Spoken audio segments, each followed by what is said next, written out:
Welcome, everybody, to a special Inkcast, recorded live here at the Comic Depot, just inside Saratoga Springs at 514 Broadway to meet all your fanboy needs. It is Depot Day, and with me is the man, the myth, the legend, the owner, Mr. Darren.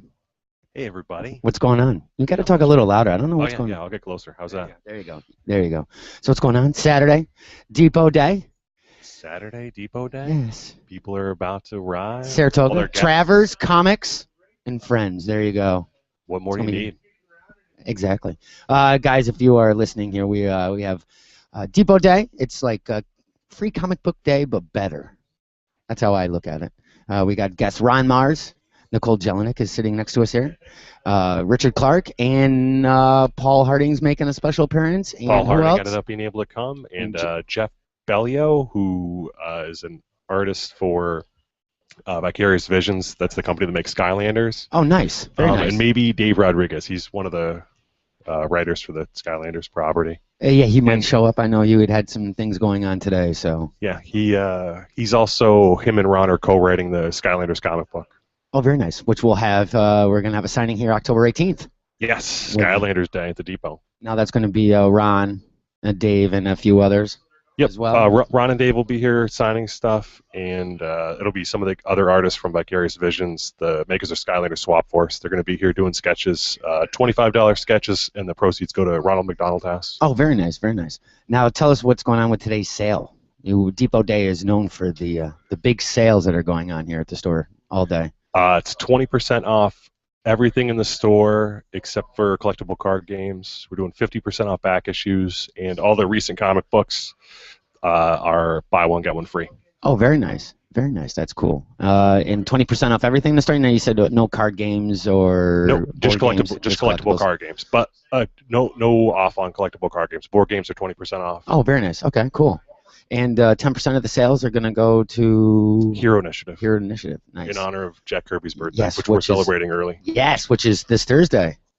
Yes, this Thursday. Now, who's going to be there? We got Ron Marz is going to be there. Paul Harding.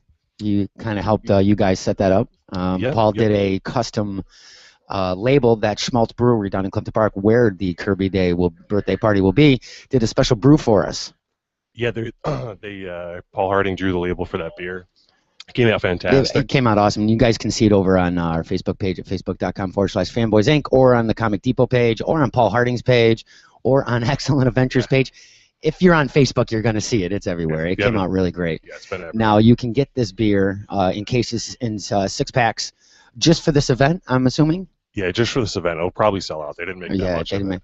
I know the other night you were labeling bottles. Yes, we labeled bottles for about 4 hours. I think 1,400 bottles? Something like that. 1,430. 1,400 bottles. And the proceeds for that portions of those proceeds will also go to the Hero Initiative. Yep, that whole event, all the proceeds go to the Hero Initiative. And we are going to be celebrating Jack Kirby, the King Kirby, that day. So there'll be sketching, signings, and just hanging out with some creators and some good friends. All the artists that are there are going to be the proceeds from the sketches are going to go to Heroes Initiative. Very nice, very nice, cool.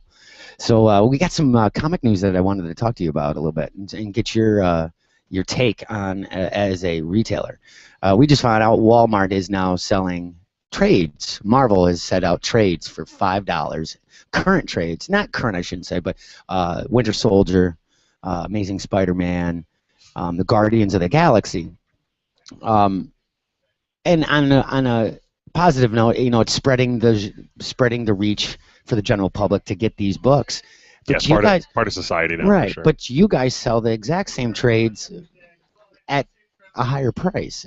That kind of bothers me that they're doing this and selling them for $5 when, the direct market is what we want to focus on and get more people interested in comic book shops. These are $14.99, $19.99 books, and I just wanted to get your opinion on what you thought about that. I mean, do you think it's going to affect the direct market, or is it going to hurt it a little bit more that now people go to the movies, they may not know that there's a shop in their town, but they're going to Walmart? Yeah, I mean, there's some good and bad with that stuff. There's good and bad with that. I mean, it's good that it's out in the public eye, but at the same time, it's also bad because, they're taking money out of like the direct market's pocket. I mean, without the direct market, there would be no comic book stores, and there would have been no way for them to There would be no push comic their books, merchandise right? Because they for pulled the last however many years. right, I want to say and 30, 40 years. they took bookstores no longer carry floppies anymore. No more weekly comics, and no supermarkets don't carry grocery stores don't either. and they just carry trades. Yep. And at your price. So the bookstores are almost like a direct market price as well. Right, exactly. But it's hard. You can't compete with Walmart too. I mean, they're not. It's not just Marvel and DC stuff. They had like Walking Dead compendiums for like half price too. Oh, really? It's other companies are doing that. Okay. I mean, and that's definitely really not good for the direct market. Right, for sure. right. Do you think that overall it's going to help? You can put those right under there, Chris. That's my stuff. You can put them right on the table. Do you think the exposure will help overall? Yeah, no. Yeah, no, I totally think it'll. There's way more exposure at Walmart than there is at comic shops. Right. One Walmart probably has more visitors than. Now, Nub had said that he put an article up, and he was going to he saw them at the Walmart store, but they're on cheaper paper. This is the one thing that we noticed. It's a cheaper paper. I believe it might even be a different cover.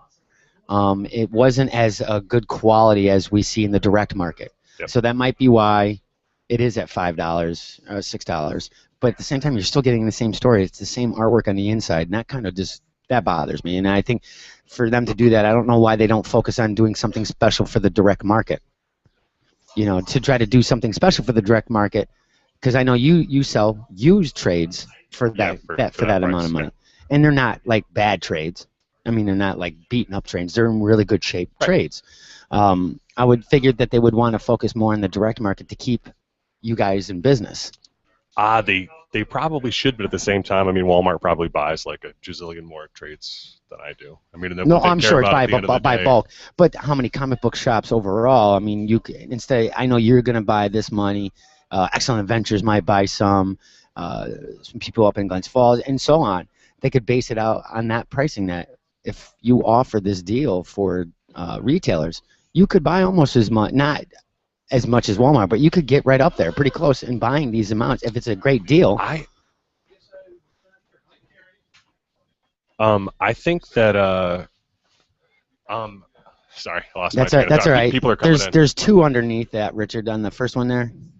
Next one. Next.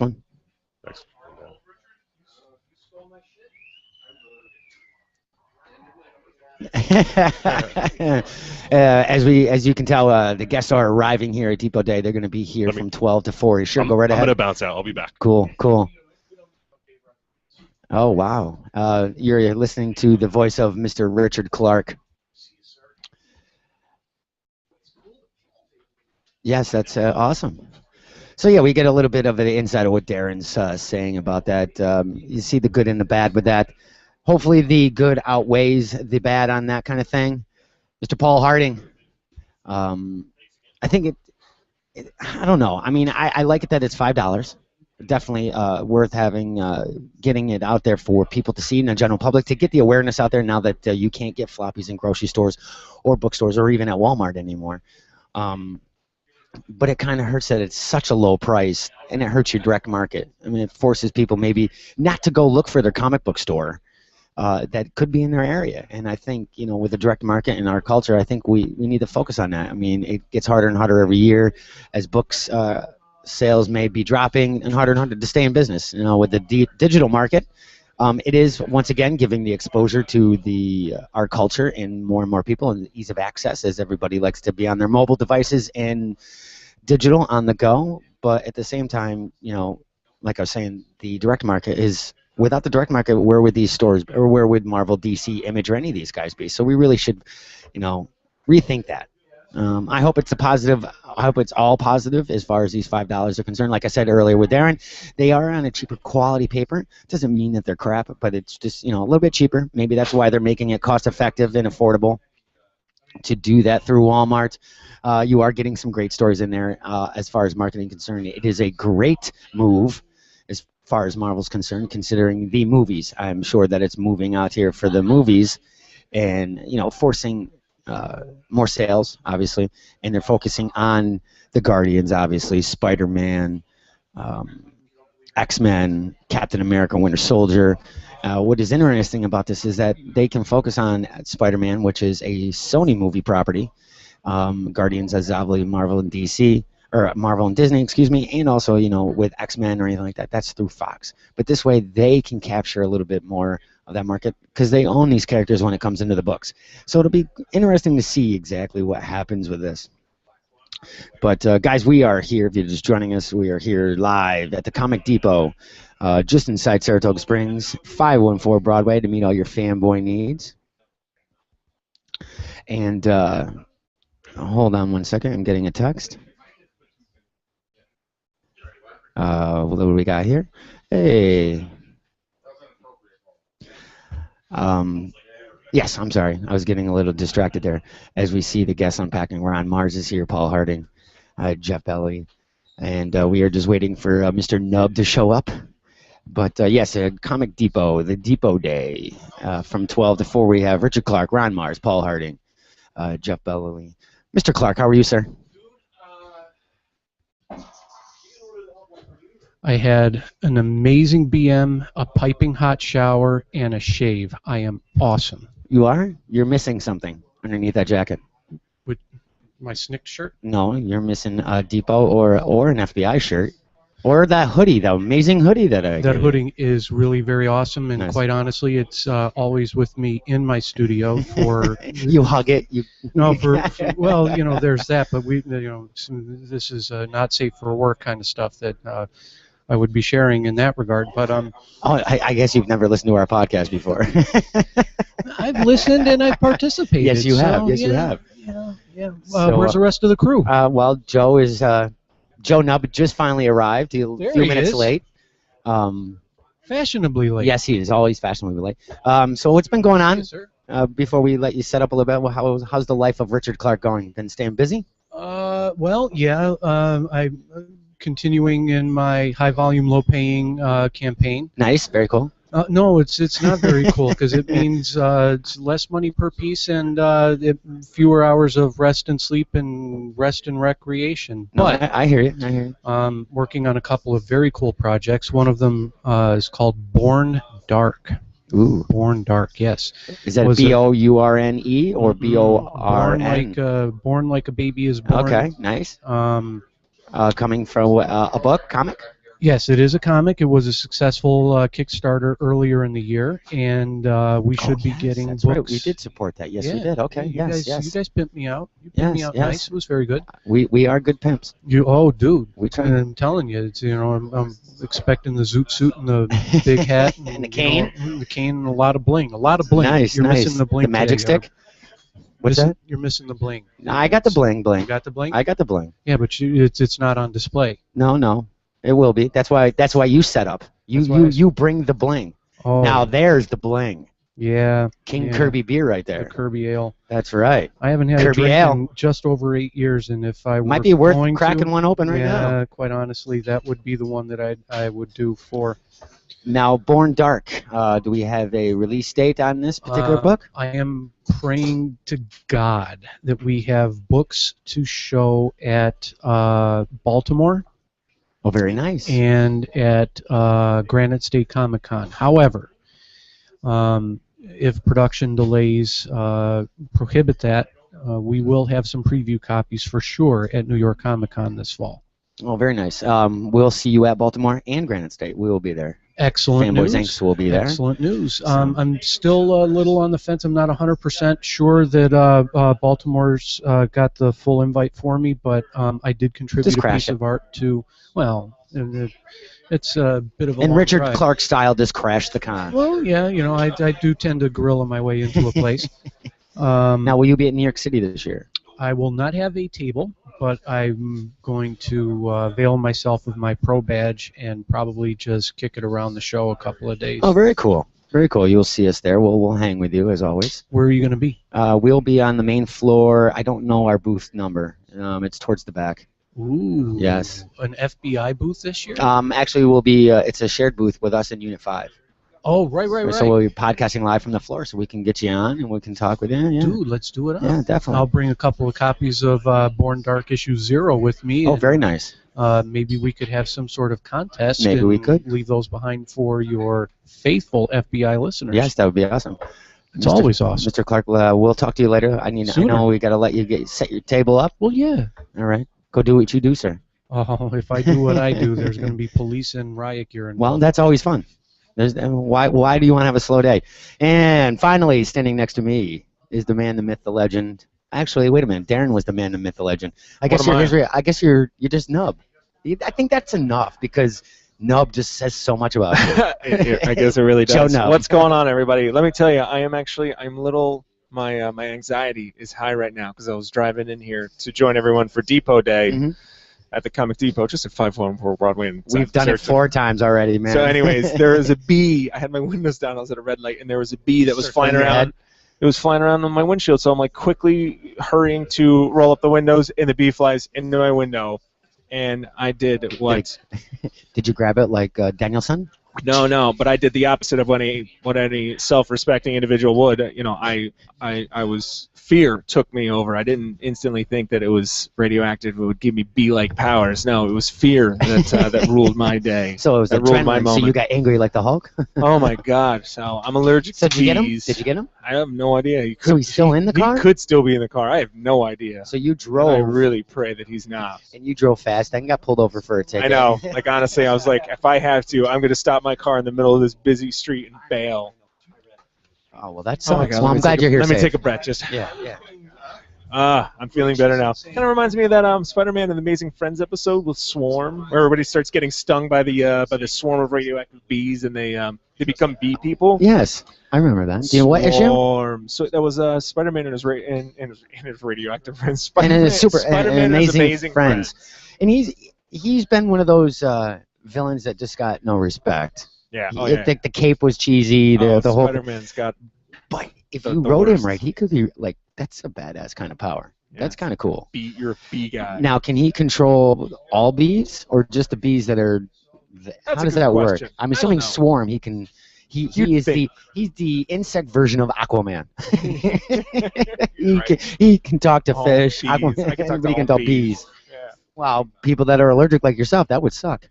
That would really suck. Oh man, so now my blood pressure is getting back to normal. Man, I need a drink. Hand me one of those Kirby ales. Yeah, right. Kirby ale. If you want, you can get them on August 28th, this Thursday from 4 to 8 p.m. Yes, you are on camera. Look at the camera. Wait, should we stand over here then? No, because I'm moving it soon. Word. It's not about us. It's about the people here. What's going on with you, pal? Well, you just interrupted me while I was talking about Kirby Day, August 28th, 4 to 8 p.m. What do they get, Joe? They get a piece of birthday cake. Why do you laugh when you say it's just hysterical. Like that is like this. Like people are gonna show up, and be like, "Oh my God, I'm here for the cake." You could get a piece of Kirby's face. I wouldn't even eat that. I'd keep that in the freezer. Did you see that? It's CGC Kirby's face. Cake, vanilla cake with Kirby's eyeball on it. In the plastic case. Yeah. You also can get a five samplers with a complimentary pint glass. Obviously, the Kirby Air beer, which will be available just for this event with the special images designed by Paul Harding. Hey, Mr. Richard Clark, could you do a quick favor for me and grab one of those bottles for me really quick, please? Kirby Ale label was designed by Mr. Paul Harding. We'll turn around right here and show you. Look how cool that is. Designed by our good friend Mr. Paul Harding. Looks very awesome. Limited only to this event, which is August 28th from 4 to 8 at Schmaltz Brewery in Clifton Park, New York. A lot of guests sketching, talking, chatting. We will be there. Not sure if I'm going to 100% if I can make it down. I got to get my work schedule straightened out. But Mr. Joe Nub will be there representing Fanboys Inc. and having a good time, boozing it up. Oh yeah. Doing shots. No, just beers. Yeah. Just beers. Before you got here, we sat with Darren and talked about your article that we talked about a couple nights ago. Yeah, the graphic novels, $5 graphic novels. $5 graphic novels. As Darren had stated, if you want to hear a little bit more too about this, Philip Broyles, his new podcast for this week, this Monday. Yeah, sorry, we took it up for the camera. We're gonna crack it open and no, I'm just kidding. Philip Burrows talked about it in depth, so check him out over there. Our random shit random guy on fanboysinc.com. But getting back to what Darren and I discussed a little bit, coming from a retailer standpoint, overall, is this a good effect, a bad effect? And as Darren stated, to catch you up, Darren had stated that, overall, for the general population or the general public, it's a good move, right? Just to get Marvel's exposure out there. As a direct market person, not so good. And he said this isn't the first time this has happened. We've seen Image with the compendiums at half price in the exact same paperweight, same exact product. And selling where? Through Walmart, Targets, yes. Okay. So it seemed, and DC's is doing it as well, at half price, but not $5 off. Right.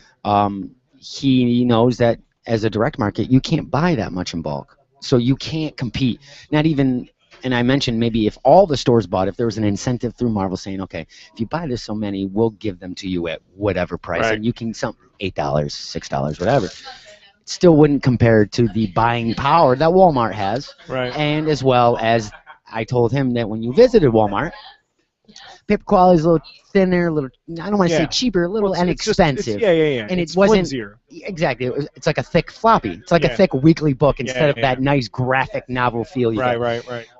He feels that it.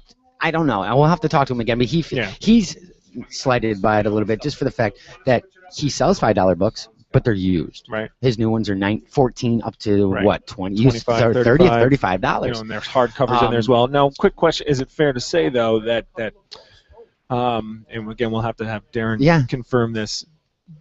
He's mentioned that a small percentage of the general public comic movie watcher they don't start reading comics. They don't necessarily come in here. So they don't necessarily come in. You mean the impulse buyer, like we've discussed? Yes, you might get the young kid or the dad seeing Winter Soldier. Would they pick up a trade? Possibly because it has Winter Soldier on it. Right. There's your $19 sale, or they'll pick up a $3.99 Captain America. To get that person to come back, it might be 1 out of 30. Right. To get a subscription to start going through that way. When I talked with you, we discussed this a little bit off pod the other night when you wrote the article, and we'll share that tonight. Was the fact that I'm not for or against. I'm trying to look at it from both sides, from a business standpoint, marketing standpoint. Marvel, amazing job. Yeah, okay, it's a smart move. It's a smart move for Marvel.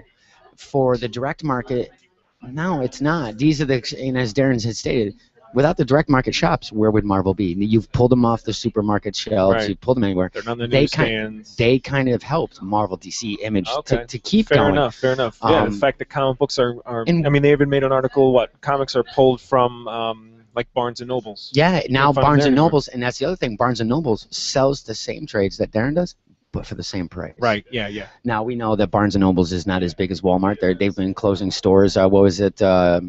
Borders is gone. Yep. So I think what we were trying to get at, it's a great move overall. I think it helps the general public.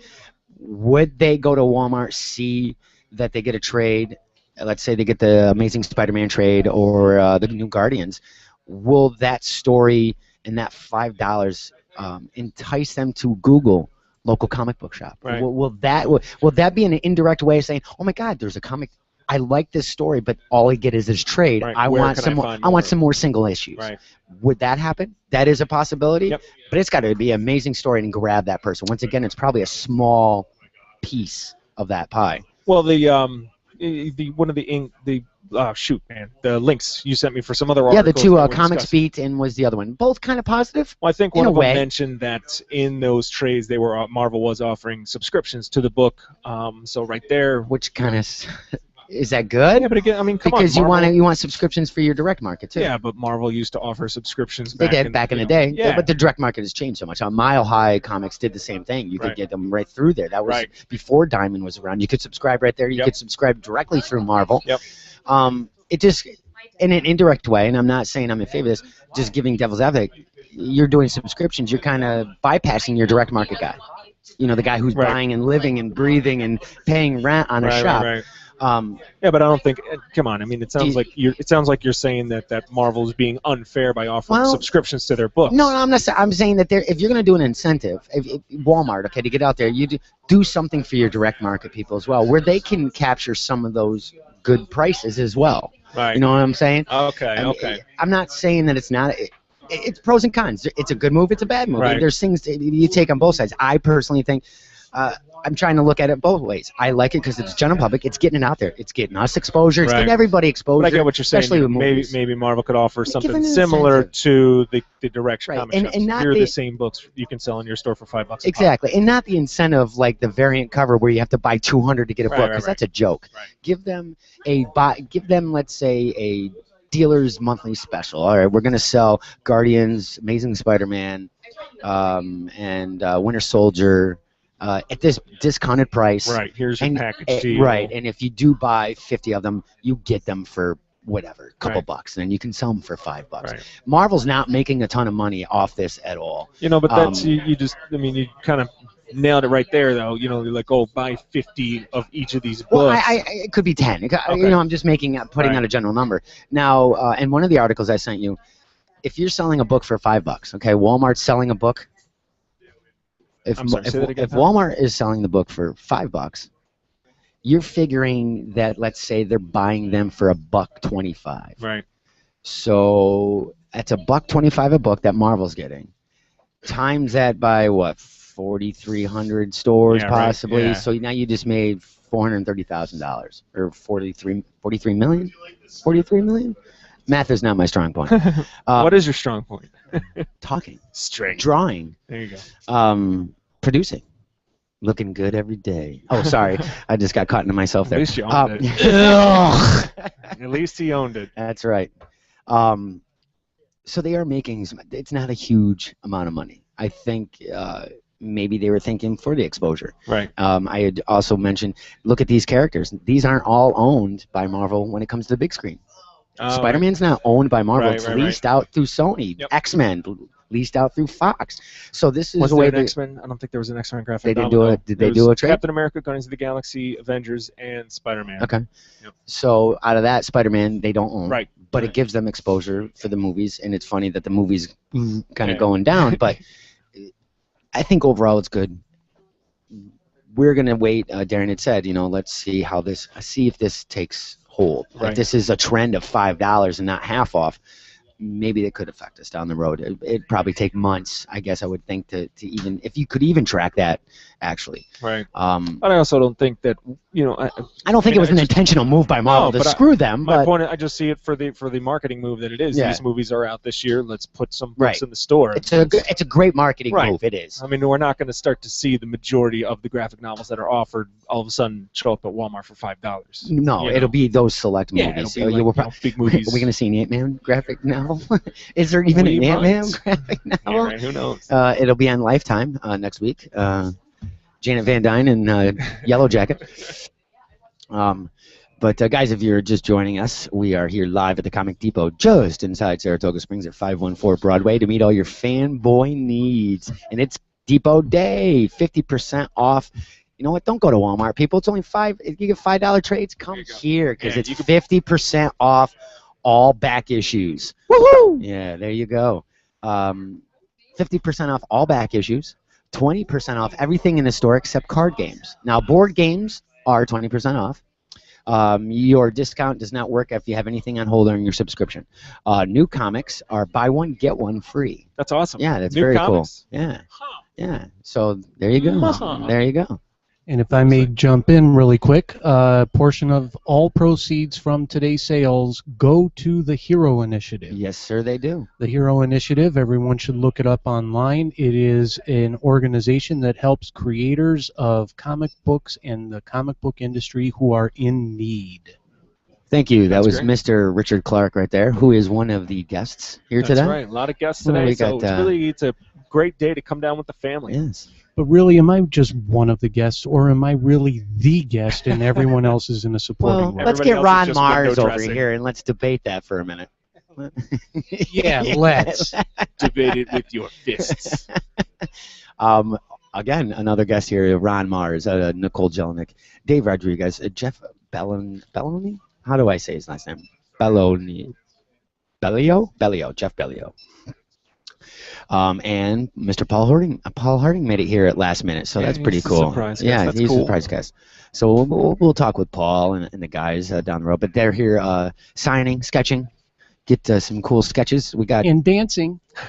I don't see you dancing. I don't see over you there. dancing. There it is. I think that's part of the staying dry part, because that Work goes the hand in hips. hand. You're not a good dancer, so you stop drinking. Oh, ha, ha, ha. You know what I like about where we're Oh, don't forget stationed Cap. here? Don't forget we got Yeah, Cap. Captain America's out on. Yeah, Captain America's out on the there. street Photo dancing right opportunities. now. Yeah, he was dancing earlier. What I love though is I have all these awesome toy cases just flanking me here. Isn't that on our awesome? podcast They station. might keep them up like this. This is What's a pretty great cool. idea? Actually, you know what? I was actually going to talk to Chris and Darren and say you guys should put out some nice window displays during the holiday season with all the toys. Really. Got to worry about the sun. Well, I know. I did think about that too. And I told them to put black backers in the back of the cases so Okay. that they're facing. You can't see them from the windows, but you Right. can see them walking in. No, you want to be able to see them from the street. Yeah, but don't the think sun of- will destroy that. Well, I don't think if you leave them, you can't leave them out there for. Oh, 6 Mr. months, Joe, but if you put 'em out we for a are couple live weeks- tweeting. We are live tweeting as well. You can tweet us at Fanboys Inc. Or you can Facebook chat us if you are a friend of mine, if you're lucky enough. But Mr. Joe St. Pierre, we got some exciting news. I haven't shared this with you What yet. is it? He's listening while working on the print. Nice. I got the first sketch design last night. We talked yesterday. Talked a little bit about the layout. No, I'm not going to show you. Show me. Okay. Here we go. He is listening. Mr. Joe St. Pierre. Go check out astronautinc.com. The Liberator has made it back to the web on the weekly comic, coming out every Tuesday. And just a hint that maybe you'll see an FBI member or two there. We're not talking about the Federal Bureau of Investigation. Yeah, I can't even say that right. Don't hurt yourself. Yeah, I know, it's early. But really looking forward to more Liberator. I love that series. So we are working on that a little bit there. That's just a rough Nice. idea. Very cool. It's got myself, Joe Nub, Nice. and a mystery guy in the back. Dun, dun, dun. Dun. Sweet. Yes, I can't wait. Very He's working on the print today as we speak right now. Thank you, Mr. Jose Pierre. Wouldn't the mystery character be the Liberator? I was trying to keep it a mystery, Joe, but you had to go right out and say it. But it's the main character of the series. But but it's not to do with the series. Anyways, Joe, looks Why do you good, gotta man. do Looking that? forward to see more, pal. You don't know how to entice the audience. Oh, just tell them everything. You can't do that. So what other news you got, pal? We heard some big Shield news. Brian Patrick Wade, the Absorbing Man, will be I like joining that. season 2. I like that. We put The guy out. looks good. He does look good. Yeah. I saw the makeup. We did an article on it over on fanboysinc.com. Mucka did it, and they showed the paint looks good. Yeah. People are, I put out a post saying, "Will this bring you back to Shield? Will the villains bring you back?" Some comments were, "No, they're cheesy." Right. For me, Absorbing Man, maybe it's the way he's been handled throughout the years. He's never been. I think at one point he might have been like an A-lister villain. I think he's a classic. Personally, Man? I like him. He is definitely a classic. Most recently, though, he's more like they treat him like a joke. Give me an back example. then. Give me an example. Well, I can tell you from like the comics, or not from the comics, from the cartoons that are coming out through Spider-Man or Avengers, he gets beat like that. I mean, he's a pretty powerful villain. I mean, what if he touched Wolverine's claws? Adamantium? I mean, then what are you going to do? Right. He just treated really Now here's a question. But All right, back in the so- day, I mean, he fought Thor. Yeah, but he's always gone toe-to-toe with the Hulk. fights all these guys. Yeah. And I mean, even I personally think he's awesome. I think Yeah. that's a great. He's not main. I don't want to say mainstream, but he's not that current villain in everybody's eyes right now. Oh, So right. they're pulling these little eclectic characters. Would Yeah, you but rather the have? fact- Would you rather have Absorbing Man or Stilt Man? I mean, come on. I'd like both, please. I'm saying you can't have both. Maybe we'll see Stiltman in the Netflix Daredevil series. Now, I am with you there. I don't think I've seen Absorbing Man in a few years, but yeah, always a cool character, iconic Avengers villain. I think he should be treated stronger than he is. Well, I mean, understand what I'm if you're saying? going off of the cartoon, seeing him in a cartoon show, but that's even unfair. in the Hulk, I mean, it's not like he went toe to toe with the Hulk, but even in some of the older stories, the Hulk defeated him. Now in But Thor, of course, the good guys always defeat the bad guys. yeah, but not always, not in the books, not always. No, villains still win sometimes. Suicide Squad. even if you're talking, yeah, but right now you're referencing older stories. Right. And, Yeah. and the Thor turned him into helium. The magic of Mjolnir turned him into a gas. Huh. And that's one of our DYKs. So it's like the man. Don't turn him into gas. I mean, that sucks. No, wait, that see, that's a sucks. clever. That's kinda, a clever way to. It's too what do you- corny. Okay, so But what do you yes, think? What do you but think would be just knock him out, punch him out, I don't know. render him unconscious? I don't know, but I don't know. It I just seems remember- really I cheesy remember as him reading, turning him to gas. I remember reading a story with the absorbing man in it, and maybe this was an old Avengers backup story, like a backup story in like an Avengers annual, but somebody correct me if I'm wrong, but he was in a hospital, something like that, and I don't know, maybe he's in a hospital visiting Titania or something like that. And anyways, they end up getting this big fight, him and Thor, Hulk, whomever, and he ends up like grabbing this person, a woman, a kid, a man, but essentially like he meant to absorb something else, but he accidentally absorbs this person's cancer. I thought that was a really interesting story twist. And so then, the end of the story is he sort of just then absorbs the air because he's like, oh my God, I'm sick and I have to get free, and so he just sort of becomes this ethereal cloud that just floats away, and that's how he escapes. But I don't That's remember cool. that was just a really unique, use of his powers, Right. in a way to defeat him. Right. Essentially, he essentially defeats himself. I hope we get to see some effects. I hope we get to see multiple We've got absorbs. That would be really cool. Yeah. Now we did get an absorbing man in the movies already. If you count Ang Lee's Hulk, Nick Nolte. Oh, that's right. Oh yeah, God, yeah. that was It was awful. Awful. It was terrible. That was terrible. So I am looking forward. And there were to, references to that on the post as well, saying, Yeah. Nick Nolte. What's Right. going on? But no, I am looking forward to seeing Carl Crusher Creel in the upcoming season of S.H.I.E.L.D. Yes. Second season debuts September 23rd on ABC, 9 p.m. time slot. I think that's what, a Monday? Yes. Monday? Yes. Is that it? What So else that's we good got? news. We got any? Well, any Mockingbirds. Yes. Mockingbirds We missed that on Wednesday. That yeah. did come out before Wednesday, but yes, we kind of missed that. What's her name? Adrian Palicki? Yes. She was in G.I. Joe Retaliation. She played Lady J. Meow. She's going to be... What is that? She's hot. Oh. So she's going to be playing Mockingbird. And Kyle MacLachlan will be coming on board as Sky's dad. I believe that's a rumor. So looking forward to the second season of S.H.I.E.L.D. I felt they got a lot stronger towards the end of the first season.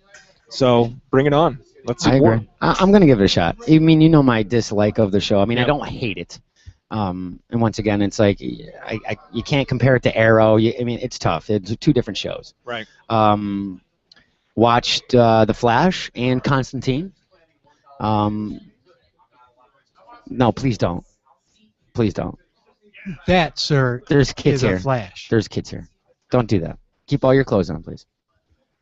Unless you have, the Gordon Fisherman's jacket and galoshes, now that might be appropriate. Oh, boy. No? Enjoyed them both. We talked a little bit about that on Wednesday. If you want to go check out that pod, our regular podcast, Inkcast 96 with guest Skip Winter Yep. and Bubbles. Bubbles. Very funny podcast. I got some DMs about that they want the vibrating stormtroopers. They want those to be out in production. So that pod kind of fell apart at the end. yeah, it kind of Man, did. It got so I'm thinking really bad. maybe the Kickstarter should be vibrating stormtrooper. I mean, I don't know what the rewards would be. 4 orgasms a night. I mean, if you buy this, it's $100. We can guarantee. penicillin. Would you say penicillin? Yeah. It's a dirty vibrator. What do you need penicillin for? You're all just dirty people out there. Comes with lube. But anyway, you can check out that podcast. That was fun. Hear the happenings of Unit 5 and some of the cool things. We will be there with them as our con season finally starts with Baltimore, which will be September 5th, 6th, and 7th. Then right after that, we're going to Granite State Con, 13th and 14th, a couple weeks off. Where do we go? New York City for 9th, 10th, and 11th, or 10th, 11th, and 12th. With Unit 5. We'll have a booth right there on the main floor. I don't know the booth number, but we'll tell you. And then a couple more weeks off, and then right back in November. Nice. 1st and 2nd, I believe, with Rhode Island Comic Con. Okay. So, Busy. yes. Busy. It's a good. It's towards the end of the con season on the East Coast for us, so that'll be pretty cool just to get in there. See you fans. We'll have some giveaways, some Fanboys Inc. swag, and obviously some Unit 5 stuff. And we'll have Joe Martino with us in New York City, debuting their short, Unit 5 short video or movie, produced by Brian Comic Head Feraldo from Kevin Smith's network. So check that out. No movie news. We got how's the toy hunting been going? Good. Nothing? I'm trying to think here. Let's see. Now, it's only been a couple days, but I know you're a very, you do have a. Now, do you go certain days? Now, it seems that Toys R Us has been getting their trucks on Thursdays and Sundays. So are you that guy? Are you that guy that waits? May or may not pop in the pop door. in there, Who knows? or help them unload the truck right? into the back of your car. Yeah. But I did stop by there yesterday because I had to get some birthday presents for my daughter. She turned 3 yesterday. Happy birthday, sweetie. I love you. Oh, yes. Happy birthday, Nola Bear. Thank you. What'd you get her? Let's see. I got her. This Gen 1 Transformer. She loves it. She can't touch it, but she absolutely loves it. You can only look at it. She loves looking at it when it's sitting on the shelf. In a glass case. That's right. What did I get her? She loves Toy Story, so there is a new Toy Story of Terrors, which was, I guess, last year's Halloween special. Oh, okay. So I got our little Toy Story Terrors. Check this out, man. You got Carl Weathers in there, and what? It's like a half an hour little short. Carl Weathers is Carl the voice? Weathers plays one of the characters. Is he in a bad guy? Is he one of the? No, he's a good guy. He's essentially like G.I. Joe. They do this great nod to. He's like action, whatever. Well, yeah. They do a great nod to his action career as well as G.I. Joe figures. There's a 12-inch and 3 3/4-inch version of Combat Carl. Comes with Combat Carl. That's the character. Carl Weathers is Combat Carl. Nice. And this little Toy Story of Terrors half-hour special, it's great because you can. There are mock vintage toy commercials in there. So there's one for Combat Carl toy commercial, which is reminiscent of G.I. Joe and the PSAs at the end of the show, very which nice. is great. So that was a lot of fun. So I got her that little gift, and I also got her. Toys R Us has these nice high-end collectible. Like reproductions of Toy Story toys. So I got her a Buzz Lightyear. The thing stands like 12 inches tall. Oh, very cool. Lights up, all the bells and whistles, the wings pop out, and her face absolutely lit up when she opened that present. It was great. It was a great validation. It was great to see that she loved it. And so this morning when she wakes up, she fell asleep with Buzz in bed, and then I took Buzz out and I put him on the couch downstairs, and then she wakes up. That's creepy. Well, she wakes up and she's smiling. She's like, "Where's Buzz?" I'm like, "I don't know. Maybe he got up and went down to watch TV." So she's standing at the top of the stairs and she looks down and she sees Buzz on the couch, and it was just so great, man. She had this giant smile grow on her face. It's that's what it's all about. Yeah, that's what it is. That's what. Did she get anything else? All about. What else did Nana and Pop get her?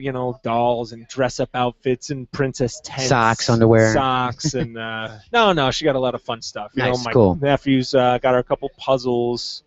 But getting back to your question about Toys R Us and toys. Anyways, they did restock their X-Men Marvel Legends wave, Strife, Cyclops, Storm, Wolverine. What is Magneto, the Jubilee hard Build-A-Figure. one find out of this one? Jubilee is the Build-A-Figure in there, and Magneto and Storm are the toughest to find. I think they're only 1 per case. Okay.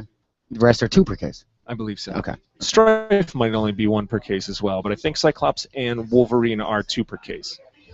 We also mentioned the other day on Wednesday, Guardians of the Galaxy Marvel Legends figures have been coming out in greater numbers. I've seen more of them at Target and Toys R Us as well. And it's pretty much Star-Lord is 2 per case, Iron Man is 2 per case, and then everybody else, Drax, Gamora, Rocket Raccoon, and Nova are all 1 per case. So nice. Get out there, start hitting those stores. I have not seen any more. Still haven't seen Agent Venom. Oh, yeah, Walgreens. At Walgreens. I got a side note for you. Philip Royals in Kentucky went to the Walgreens. Yeah. He has a guy, Mr. Ron Marz. Thank you. As everybody just saw that on camera. Thank you very much. All right. Oh, they did? Well, thank God. That's awesome. Thank God. Thank God. So the moment would not be long. That's right. Philip said he went to Walgreens and they had them there, and this guy bought them all. No kidding? Bought all 20 of them. Son of a gun. This guy that he knows Bought there, all I guess. the Agent Venoms. Yeah, and selling them on eBay for $50 a pop. Right. I guess from what Phil was telling me, this is what he does full time now. He's a scalper. Through Amazon, his eBay account, $1.2 million. That's how much he's made? Yeah. Wow. Now that's how much he spent on all these toys. No, that's how actually much he's made. how much he's made in the last few years while he's been doing this. How does? Through his Amazon outlets, he's buying them discounted pricing and then selling them higher, or going around toy stores buying up all the toys and then turning around and selling them. I don't know. That seems astronomical. It can't be wary to believe that guy if he said I made $1.2 million. We'll have to ask Philip. I guess he knows him pretty well, so I don't know. Huh, how about that? But interesting. But yeah, I haven't seen him yet, right? They haven't hit us I have yet. not seen them up here. Haven't seen the Age of Venom nor the Star Wars 6-inch Black Series prototype Boba Fett, prototype armored Boba Fett. So I haven't seen those, but hopefully we'll be seeing them soon. Because I'll be that guy that bought all 20 at the Walgreens. Yeah, there you go. Now, where's ours? Ours is over by Exit 18, right? Yeah, ours is Steve's place. Yes, Next to okay. Steve's place. So if you're Steve in Place, if you're looking for breakfast and want to buy some toys, right next to you. That's Perfect. right. Remember when you used to be able to smoke in Steve's place? I Remember do when Steve's it. place was open 24 hours a day? I know, and there were some shady people in that store. I used to hang out there through high school. When we were at high school party or dances or whatever, we'd go to Steve's. Right. Yeah. Of course, it's like... Yeah. And you get the old timers with no teeth smoking, like chain smoking. I know. Like, holy crap. Those were the days. Those were the days. As much as we complained, they were fun. They had a lot of fun. It's so strange to think about it now. Like, imagine. You can't smoke in public. And I think a few cities, you can't smoke in the streets. Yeah. You can't smoke in public in parks now. Yeah, like the Aviation Mall. It's like you can't even smoke on the mall grounds. In the parking lot, yeah. A lot of colleges you can't. Now, smoke. I wonder how you would work that if your car is private property and it's parked. Because you can have sex in your car. Did you know that? And New York State will allow you to have sex in your car even if it's parked on the street. Are you hitting on me? No, I'm not, because we're not in your car. Let's go. No, let's not. Oh, here to go. Totally. Swing. So what was I saying? Oh, yeah. So imagine, though, or not imagine, but just, like you think about it. Smoking was everywhere. Yeah. You know, we'd go out to the bars, and you'd be smoking like a chimney, and then you go home, and you just stink like smoke, and you wake up the next day, and you got a pounding headache, and your clothes are disgusting. Like, you think about it now. You think that's the worst thing when you think of when you wake up? imagine. I'm thinking more about what's next to me in bed sometimes. You're a sinful man. Oh, like that's never happened to you. And I just think about, I can never imagine if we went back to smoking everywhere. Like right now, we just puff one up, just light up. Yeah, no. Not You in got a comic book store? Are you crazy? Could you ever smoke in comic book stores? I don't know. I'm good sure. question. I'm Probably. sure. I mean, sure, the owners have. I think my dad told me he's like the only place you couldn't smoke was church and The hospital. Was it the hospital? You used to be able to smoke in the planes too. Yeah, you could smoke in. They still have the ashtrays. Well, that's it. I They remember still have the smoking. ashtrays in the seats. Welcome to Smokecast, everybody. What else do you like to smoke, DW? Besides pole. I had to. You got any comic news, pal? I do, actually. What do you got? We got this some controversial cover. Variant cover. Spider-Woman new cover sums up the problematic way female heroes are treated. This is one of the titles of an article that we saw on the web through the Huffington Post. Big surprise. There's a variant cover for Spider-Man #1, set to be published in November, drawn by artist Milo Manera, known for his more risque depictions of comic book characters. And I don't know what the big deal is. I mean, I can see some things as I'm scrolling down. I'm looking at the poses. This is a tough topic, and we've kind of touched on this with Infinite Crossover. It does look a little more risque than normal. Is it? Well, what's normal? We could talk about Teen Titans #1 right now that was just out a few months ago, and there's a big uproar about that because Wonder Girl's boobs were too big. Huh.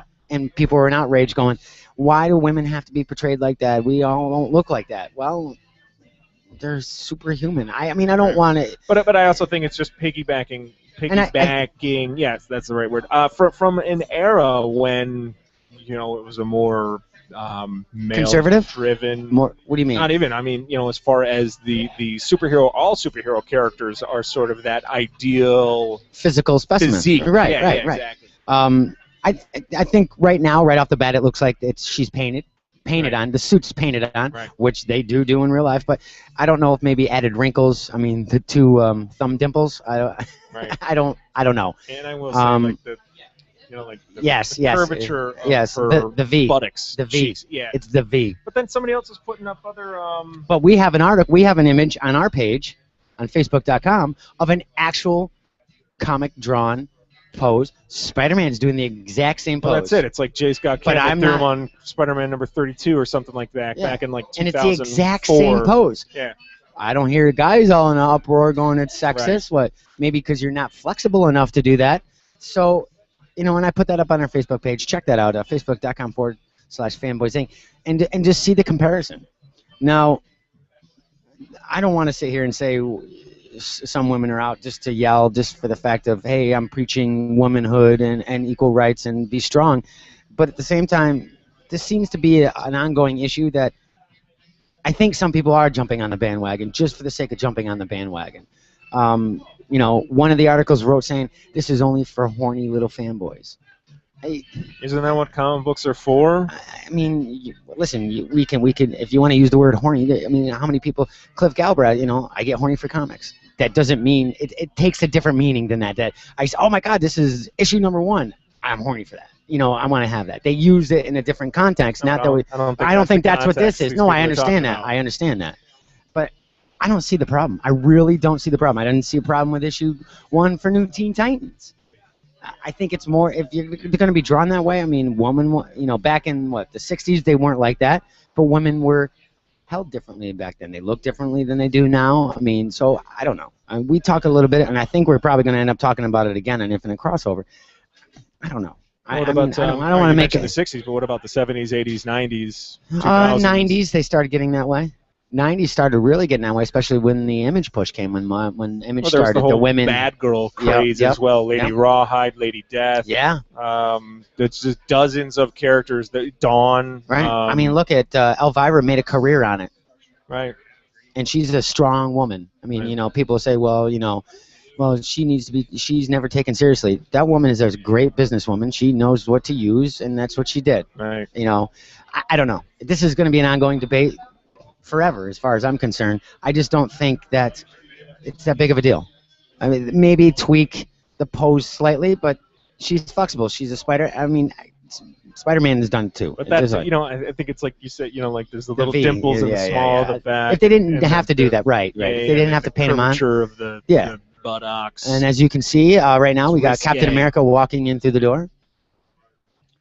He will be joined by many others.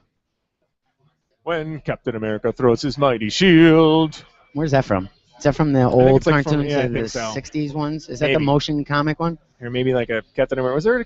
There wasn't a live-action Captain America TV show, was there? No, there was a couple movies, though. A couple of horrible movies. It was like Easy Rider with a shield, because he had that bad motorcycle. Very bad 90s movie, too. Yeah, don't forget that one. Which one? It was the one with, had the Italian Red Skull in it. The what one? So we can see Cap. It was the 90s Captain America movie where, the Red Skull is Italian, and... Do I remember that one? Cap... I think I remember that. Yes, I remember that one. Yeah. Did he have was that the one with the see-through shield, or was the 70s the one? That was the 70s, the one where he was in the with back of the truck with the motorcycle. Yeah, and his Cap van. America van. Now, are you going to be joined by some other heroes today? I believe Spider-Man will be making an appearance today. Nice, very nice. So guys, come down and get some photo ops with some heroes here. Spider-Man, Cap. Absolutely. As we can see at the table, people are filling up. We got the Nikkol Jelenic doing some sketches. Some people buying some books, little guys. Got their jokers out. Ron Marz, Paul Harding talking with friends right now. Fans. What do we got here? We got Batman bags, Batman 75. Very cool, very cool. Yeah, the place is filling up nicely. So, I don't know the big deal.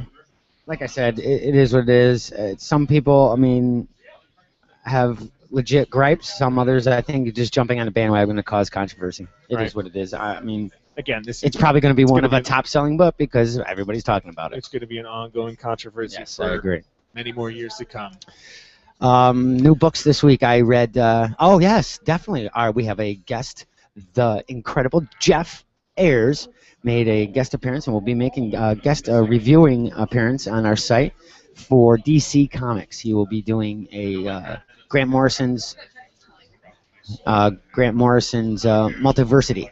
Okay. Issue number 1. Put out the review 2 days ago. What'd you think? I loved it. I loved it, but it was a little confusing. It is Grant Morrison. Right. So not to give you spoilers. Hey, what's going on, Mr. Marshall? Not to give you spoilers, but it's pretty. It's based. The narrator is talking to you because you're reading the comic. Right. You're reading a comic about comic book characters who are reading comics about the comics that are going on in the comic book. I need to sit down. Yeah. I have a headache now. Yes.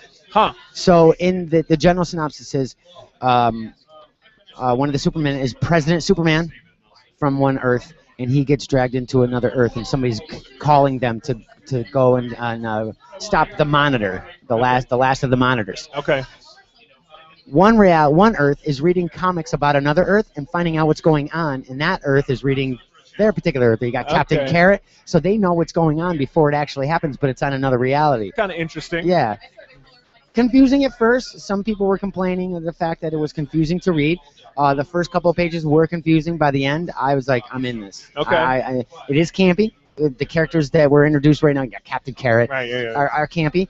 But I think this is going to be a good one. I think by the end, it's going to be all straightened out, and it is Morrison, and I Right. love his work. I mean, Yep. it's very intricate with Morrison. There's Yep. always little things in there. But go check out the review over at fanboysinc.com. Jeff Ayers, awesome. I mean, first time doing a review for our site.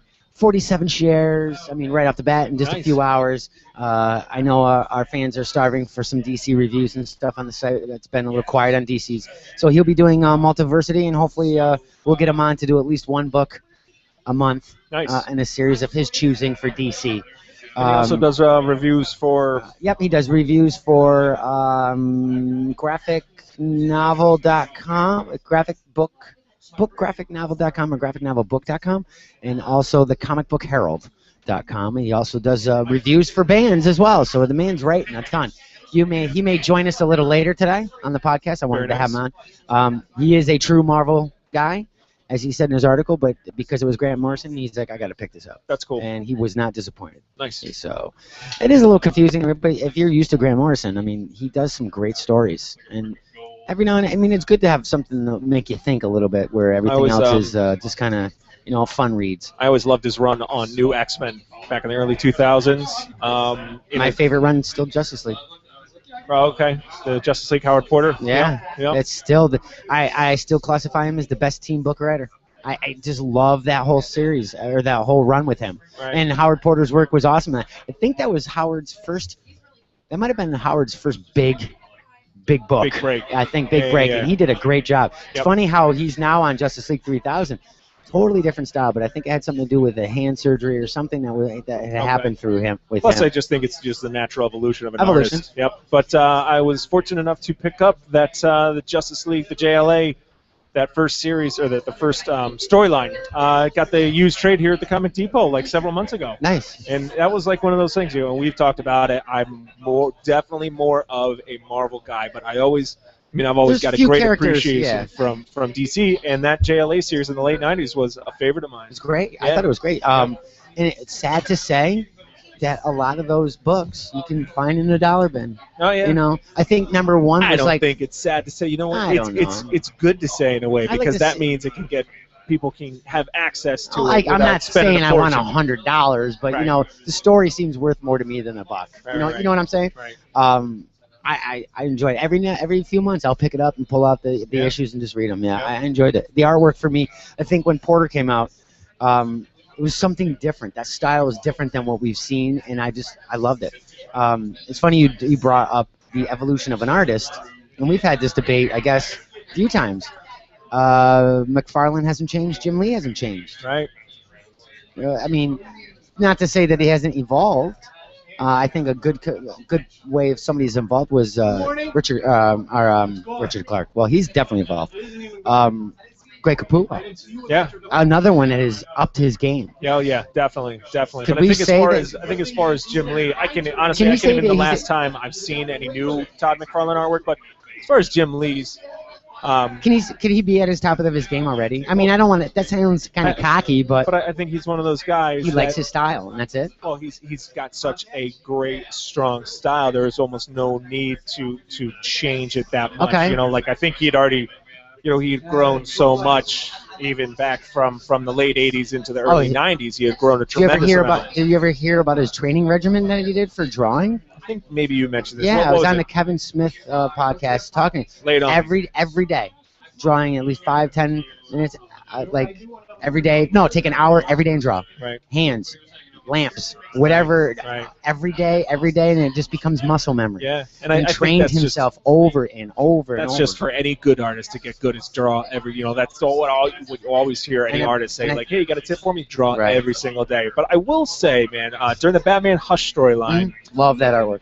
Yeah, and that I felt that there was a shift, a more almost like you kind of saw like the next chapter of Jim Lee's artwork, because there was these great, like loose, Batman's having like a flashback to his childhood. So there'd be these kind of great loose, sketchy drawings that he had, and then they laid down some watercolor on top of it.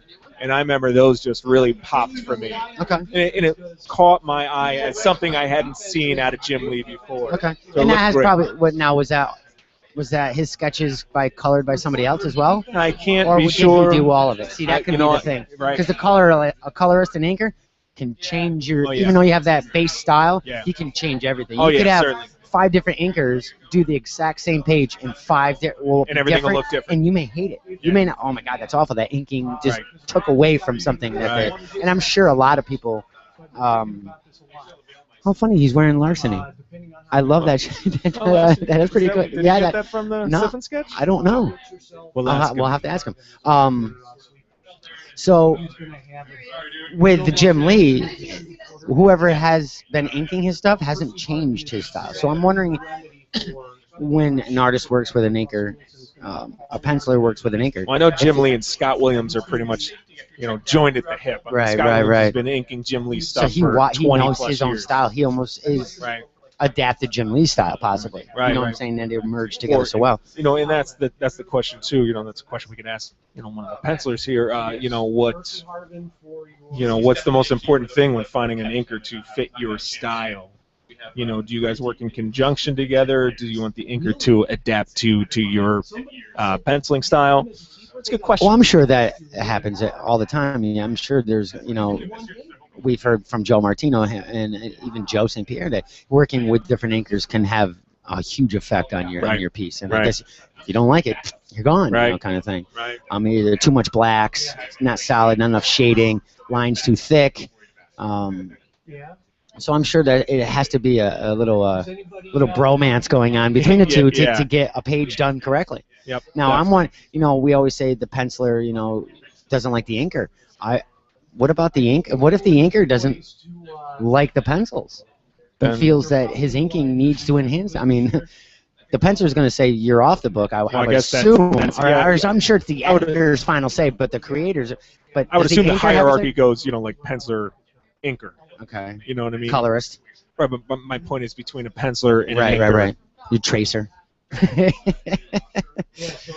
So I'd like to know. I mean, we should talk with Mark McKenna is an inker. I mean, he's an penciler as well, but an inker first and foremost. Right. Wondering if he'd be like, I can't do that book. Right. Because I can't do your pencils. Right. Or either you don't like the way I'm embellishing them. Or Right. something. I'd like to find out about that and see if it ever works that way. It's like the inker goes the other. I'm like, I can't work with Jim Lee anymore. I just can't do this. I can't. Shoot yourself in the head right now if that's the first thing you said, because then your career just went to crap. I think so. But go sell cars. Jim Lee's style has, as an artist, you always want to elevate. You know that. I know that. Writing, penciling, drawing, whatever. But Jim, it's almost like it's like they cut the tree right off, and now it's a stump, and he just stopped. So, but don't get me wrong, his work is great, but still reminds me of the 80s. And that's not a bad thing, but he's not gone up higher. And I'm wondering, as an artist, I mean, you always want to get better.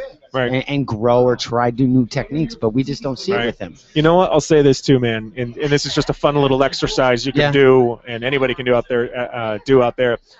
I also feel that they're in our minds. We sort of lock the way that we perceive the comic books. Like pick up Uncanny X-Men number 248, Jim Lee's first work on the X-Men book, or even just pick up X-Men number 1 back in '91, and then pick up. Those are hard to find. Yeah, the hundreds of thousands of copies that they sold. Just in the dollar bin alone, there's probably 40 here. And then pick up some contemporary work from Jim Lee and really compare and contrast. What do you mean by contemporary?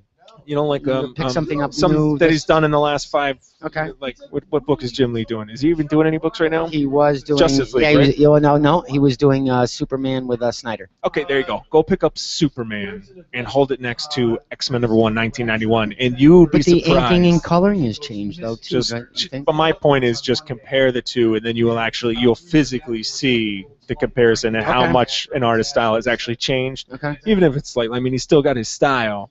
The poses are there, the lines, Right, his the hash facial work. expressions, Right, right. yeah, the detail, yeah. Yeah. No, okay. But That makes it's sense. still interesting because the way we sort of lock things, we remember things differently than they actually are sometimes. Now, since we're on artists, who was your favorite artist throughout the years? Do you have like a 70s artist, an 80s artist, That's a a very 90s good artist? question. Well, I guess 70s, I could say, John Byrne was a big favorite. No-brainer of mine. right there for me. Yeah. But honestly, I don't think I have that much experience with a lot of 70s books to the point where I'd really be able to remember. I Buscema? remember I liked Ross Andrews' stuff. Well, how about John Romita? Yeah, Buscema was great. John Romita? Yeah, Romita, of course. But then getting into the 80s, that's kind of where I read more books. Right, And in the right. 90s, of course.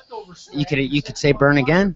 Oh, yeah. I mean, again Yeah, in the 80s, definitely. early 90s too. I mean, his Superman run was that early 90s, right? No, that was like Late 86. 86, okay. Mid-80s. Okay. The Man of Steel run, right? His Yeah, Man of Steel yeah, run. that 6-issue miniseries. Yeah, from DC. that was awesome. Yep, That was yep. awesome. But Rick Leonardi, I was a big fan of his work. Okay. Man, just so many. I love Mark Silvestri. I loved his stuff on the X-Men in the 80s. It was just so gritty. You know what? I liked his stuff was unique when he came out.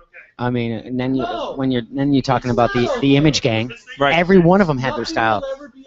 90s made Jim Lee, Jeff Johns, Oh, yeah. and all those guys Oh, that yeah. came out of that whole group. For me, it was Turner, who passed away years ago. Turner, his women were amazing. Yeah. And it's funny. I'd like to see. I wish Mike Turner was alive today to talk about some of these debates because his women, his Fathom books, and the girls that he drew. He did Psylocke for a while. And I'd love to see his take because he focused on women characters. Love to see what his thoughts were. I mean, they were provocative. I mean, Right. one of the Marvel used to put out once a year or twice a year the swimsuit issue where you got Neymar, in his speedos, but then Right. you want to see the women No, in there. I had You those get swimsuit issues, the, man. the Psylocke, Kitty Pryde, Mary Jane, Mary yeah, all the Jane, all the characters, yeah. characters. And Turner's is a Psylocke one. It just stands out to me to this day. I mean, she's in the glamorous pose with the hair's wet, and she's got her hands going through her hair. Now, I don't hear anybody outraged about that. I mean, and she was pretty well endowed. I mean, it was Right. skimpy clothes. I don't see anybody bitching about that because it's a swimsuit issue. I don't understand, but I'd love to see what that man would have to say about some of the debates and what's going on with that. Turner, I'll say Texiera, I love Mark Texiera. only on Ghost Rider. Right, yeah, I know. Wait, you're I not a couldn't- big fan of the guy, right? Hey, did you get His- a copy of In the Dark? You know he's listening, so you Yeah, better. that's fine. His work is so gritty. It only, for me personally, Right. only works with a gritty character. Right, the right, dark, like Ghost the Rider. yeah, like Ghost Rider. Like, put him on that new Ghost Rider book, and I would read it up and down the street. I would too. Yeah. You put Texiera on X-Men, it just kills it for me. Oh, hang I on. don't- I'd like to see that, actually. I don't. He did Max. Was it Max? It was Sam Keith. Sam Keith. Okay, yes, I did like him. The other one is who did Pitt? Dale Keown. Dave Keown. Yeah. Another great. That series for me stood out for me. Peter David was writing that book, correct? No, Pitt. I just think it would. No. You're thinking Dale Keown and Peter David were on the Hulk together in the 90s. Okay. But no, that Pitt book was amazing. Yeah. And I was a the fan of artwork Pitt. was- My current one. Incidentally, actually, I got a sidebar here.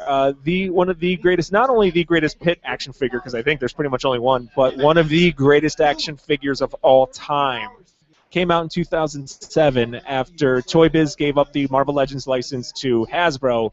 They needed a new 6-inch super articulated comic book line, so they came out with this awesome series called Legendary Comic Book Heroes. Ironically enough, they had changed their name from Toy Biz to Marvel Toys since they were owned by Marvel. And so you had this company called Marvel Toys producing independent comic book characters, one of which, the first series, you got characters, I forget, like Ripclaw from Strike Force was in there, or Cyber Force was in there, Madman, Mike Allred's character. Anyways, the Build-A-Figure was Pitt. Oh, Super nice. articulated 10 inches tall. The thing was freaking amazing. It was Very absolutely nice. gorgeous. And I sold mine a couple years ago, and I think right now on eBay, I think the last time I looked, like 6 months ago, he's selling for like $100 a pop. Oh, no kidding. I've seen a few statues of Pitt. Pit and love them. statues, yep. I wish they'd bring that character back. back. I'd like this. That was a cool little What is relationship. Dale? Actually, I've seen Dale Yeah, Keown he's has doing done new stuff. some Yeah, work he's doing from it. Marvel. Yep. Yeah, like actually the like new Avengers number 22, I think, or 21. I think he did like the cover. No interior work. Let's see some interior work. I'm torn to say who would be my artist of choice right now. Who's my favorite right now? I think I gotta say Ramos. You love Ramos. Big Ramos fan over here. It's that cartoony style, but you can't say cartoony and realistic at the same time. I don't know what it is. It's just it works. Yeah, there's nothing realistic about his style. I mean, well, it's either the shading, either just the way it looks. I mean, he's got the big feet. It's cartoony in a way, but it works. Right. It's well, not. He does it so well. It's not kiddie. But it is cartoony. Does that make sense? It's not. Right. His little girls and the girls who draw big eyes, and that's kind of kiddie. But his superheroes, they're still badass. Yeah, it's still badass. I think it's him and still Jim Lee. I mean, a lot of people give me crap. Oh, Jim Lee. I'm sorry, I was brought up on him through the '90s. Right. So I mean, I still love his work. I think currently for me, favorite artist, Jim Xiong. He's good love too. that guy's work. Yeah. Who else? Romita Jr. does well every now and then. I mean, he's doing Superman right now. Okay, yeah, Romita Jr. is a great artist. Odd to see him on Superman. When I saw the cover of that, I'm like, yeah, that was his first work for DC. Why is Marvel got Superman? I mean, you just put the two of them together. They've always been Marvel, so it's really weird to see that style. I also have to give a shout to. I'm trying to remember the artist's name. Jerome Opeña. He was doing the Avengers. And his stuff just looked absolutely amazing. Absolutely incredible. Now, which Avengers did you say? This is the Avengers series that came out after, I think it was the Marvel Now Avengers. Okay. So after AVX, which I just recently finished reading last night. I reread that 12-issue series. I don't know if I want to read it again. Yeah, because this is we briefly discussed this on Wednesday. That was, I think, when we first started collecting. First started up Fanboys Inc. Because we were talking about it at the OPG. Yeah, so there's just next to the outlets in Queensbury, New York. New York, at 1541. Is it 1541? 1454 State Route 9. Oh, there it is. 1454. Yeah. So, anyways, man, Avengers versus X-Men came out in 2012. Yeah, I tried to read it again, and I tried to like it again. Like, I've reread Age of Ultron for a third time a few months back, and it was actually better. Okay. It was more enjoyable just to go in and just read it. Because you already knew that you had to wait all the way to the end. Well, that's and also just like, I'm like, all right, fine. Let's just enjoy it for the story that it is. Right. It's a big, fun, time-traveling romp, so that's fine. But now, Avengers versus X-Men, everybody was just so out of character, and I guess that's the problem I had with it. That's where Captain Sucker Punch came from. Brian calls him Captain Sucker Punch. But you get everybody was out of character. Captain America showing up. Couldn't you say that even with Civil War to a point? Well, yeah, because I think was it Comic Book Resources or Newsarama recently posted something about, hey, remember when Hank and Reed and Tony built a Thor clone who killed Bill Foster during the Civil War? And I chimed in. I said, this is the big problem that I have with Civil War. They build this clone of Thor, kills one of their friends. Nobody has a problem with it. Yeah, exactly. Cyclops is possessed by this dark cosmic entity. Kills Professor X again. Kills Professor X, but he dies again. Professor X dies again, and everybody is up his ass about it. Like, you're an asshole, Cyclops. We're after you. We're coming for you. And it's like, whoa. That's the power of the Illuminati, then. It's kind of going. Isn't that kind of going on again right now? Namor pushed the button. It's just a real shame, though, that the mutants are still persecuted and hunted and feared in a world that reviles them. They're just trying to save what they the day. don't understand. That's right. New Avengers right now. Yeah, you get kind of the same thing. Namor kicked out, and you know what? That reminds me of something too. AVX. I forgot that Namor, when he was possessed with the Phoenix Force, he attacked Wakanda. Yeah. And he killed so many Wakandans. And now he sent. And then he sent the Atlanteans over. Infinity, he sent Thanos' army. He sent Thanos' army to Wakanda and pretty much said, one of the Infinity Gems is over there. Needs to be a celebrity death match. Namor versus Black did you finish reading New Avengers that came out this week? I did not touch it yet. Go ahead. All right, I got to spoil this one. If you don't want to hear this, listeners, all right, stop listening for the next 30 seconds. So the final 2 pages of New Avengers this week. And this is where I'm pleased that this story went this way, is they're actually moving the story along. So they kick Namor out of the Illuminati, and he frees Thanos from the Illuminati's prison, freeze the Black Swan, freeze. Oh yeah, I saw that. Yeah, okay, yeah. The otherworldly Terrax. Who else? Maximus, Black Bolt's brother, yes. is now part of like this new evil Illuminati, which I think is good. Good story progression. So the next scene is them pretty much killing a world. Which brings me to my next Justice thing. League and the Legion of Doom. Legion of Doom, Yeah. can we say? But I read something today. Avengers number 35, not New Avengers, but Avengers number 35, which comes out in September. Yeah, where did you get that? Did you get that from the grab bag? Was that part of the grab bag? Okay, awesome. Rick Marshall wearing our sponsors Larceny Bourbon shirt here at the Comic Depot. Sorry, go ahead. No problem. All right, so Avengers number 35 coming out in September. Yep. This is finally bringing these Earth incursions to the forefront of Spidey-Man. stories. The Avengers and the Illuminati are going to be going to war, or whether or not to destroy worlds. So it's kind of They like kind of already did that, didn't it? no. I think this is going to be now. Like it's not just going to be Reed and Tony and Okay. Black Bolt and Black Panther talking about this. Now it's going to be, Thor is going to find out about it. Captain America knows about. Well, Captain America they already wiped his mind once. Well, that's it. And I didn't read what happened. And he's right now in the storyline where he's constantly stuck in the time gem, and it keeps exploding and putting him throughout time and Captain reality. America? Yeah. Oh boy. Yeah. Oh, Cap, what are you gonna do, pal? The man destroyed the Infinity Gauntlet. He's not so powerful now, is he? So I am going to be curious to see how this Yeah. whole incursions, destroying of the Earth, like how this shakes out, because this storyline has been going on for 2 years. So we'll see what happens in September. Jonathan Hickman doing the writing on that. Jim Sheung, Dustin Weaver, Nick Bradshaw, and Paco Medina are doing the artistic. You know what's choice. funny?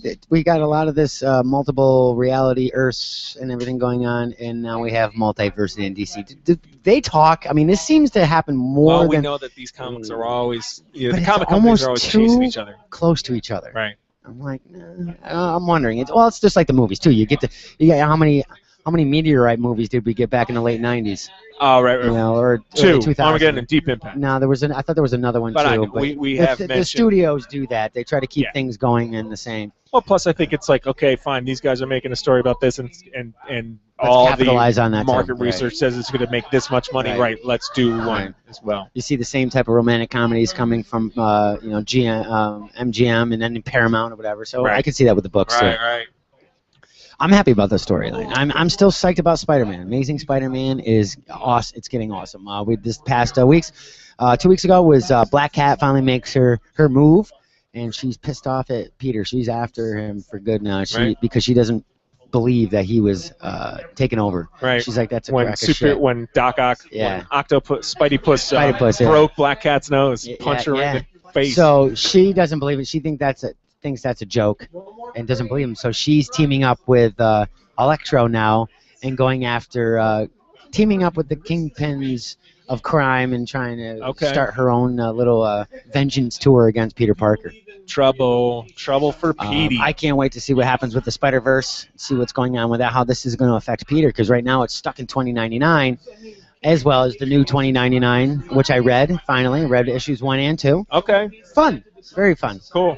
Later, guys. Thanks. You too, Mr. Rick Marshall. It was a fun read. Yeah. Thank you again to Shannon from Max Toys and Games for sending me a first printing of issue 1. Kind of dealing with the Peter Parker issues, trying to find an apartment. He's really rich because So you've been reading this. I got issues 1 and 2. Okay. Yep.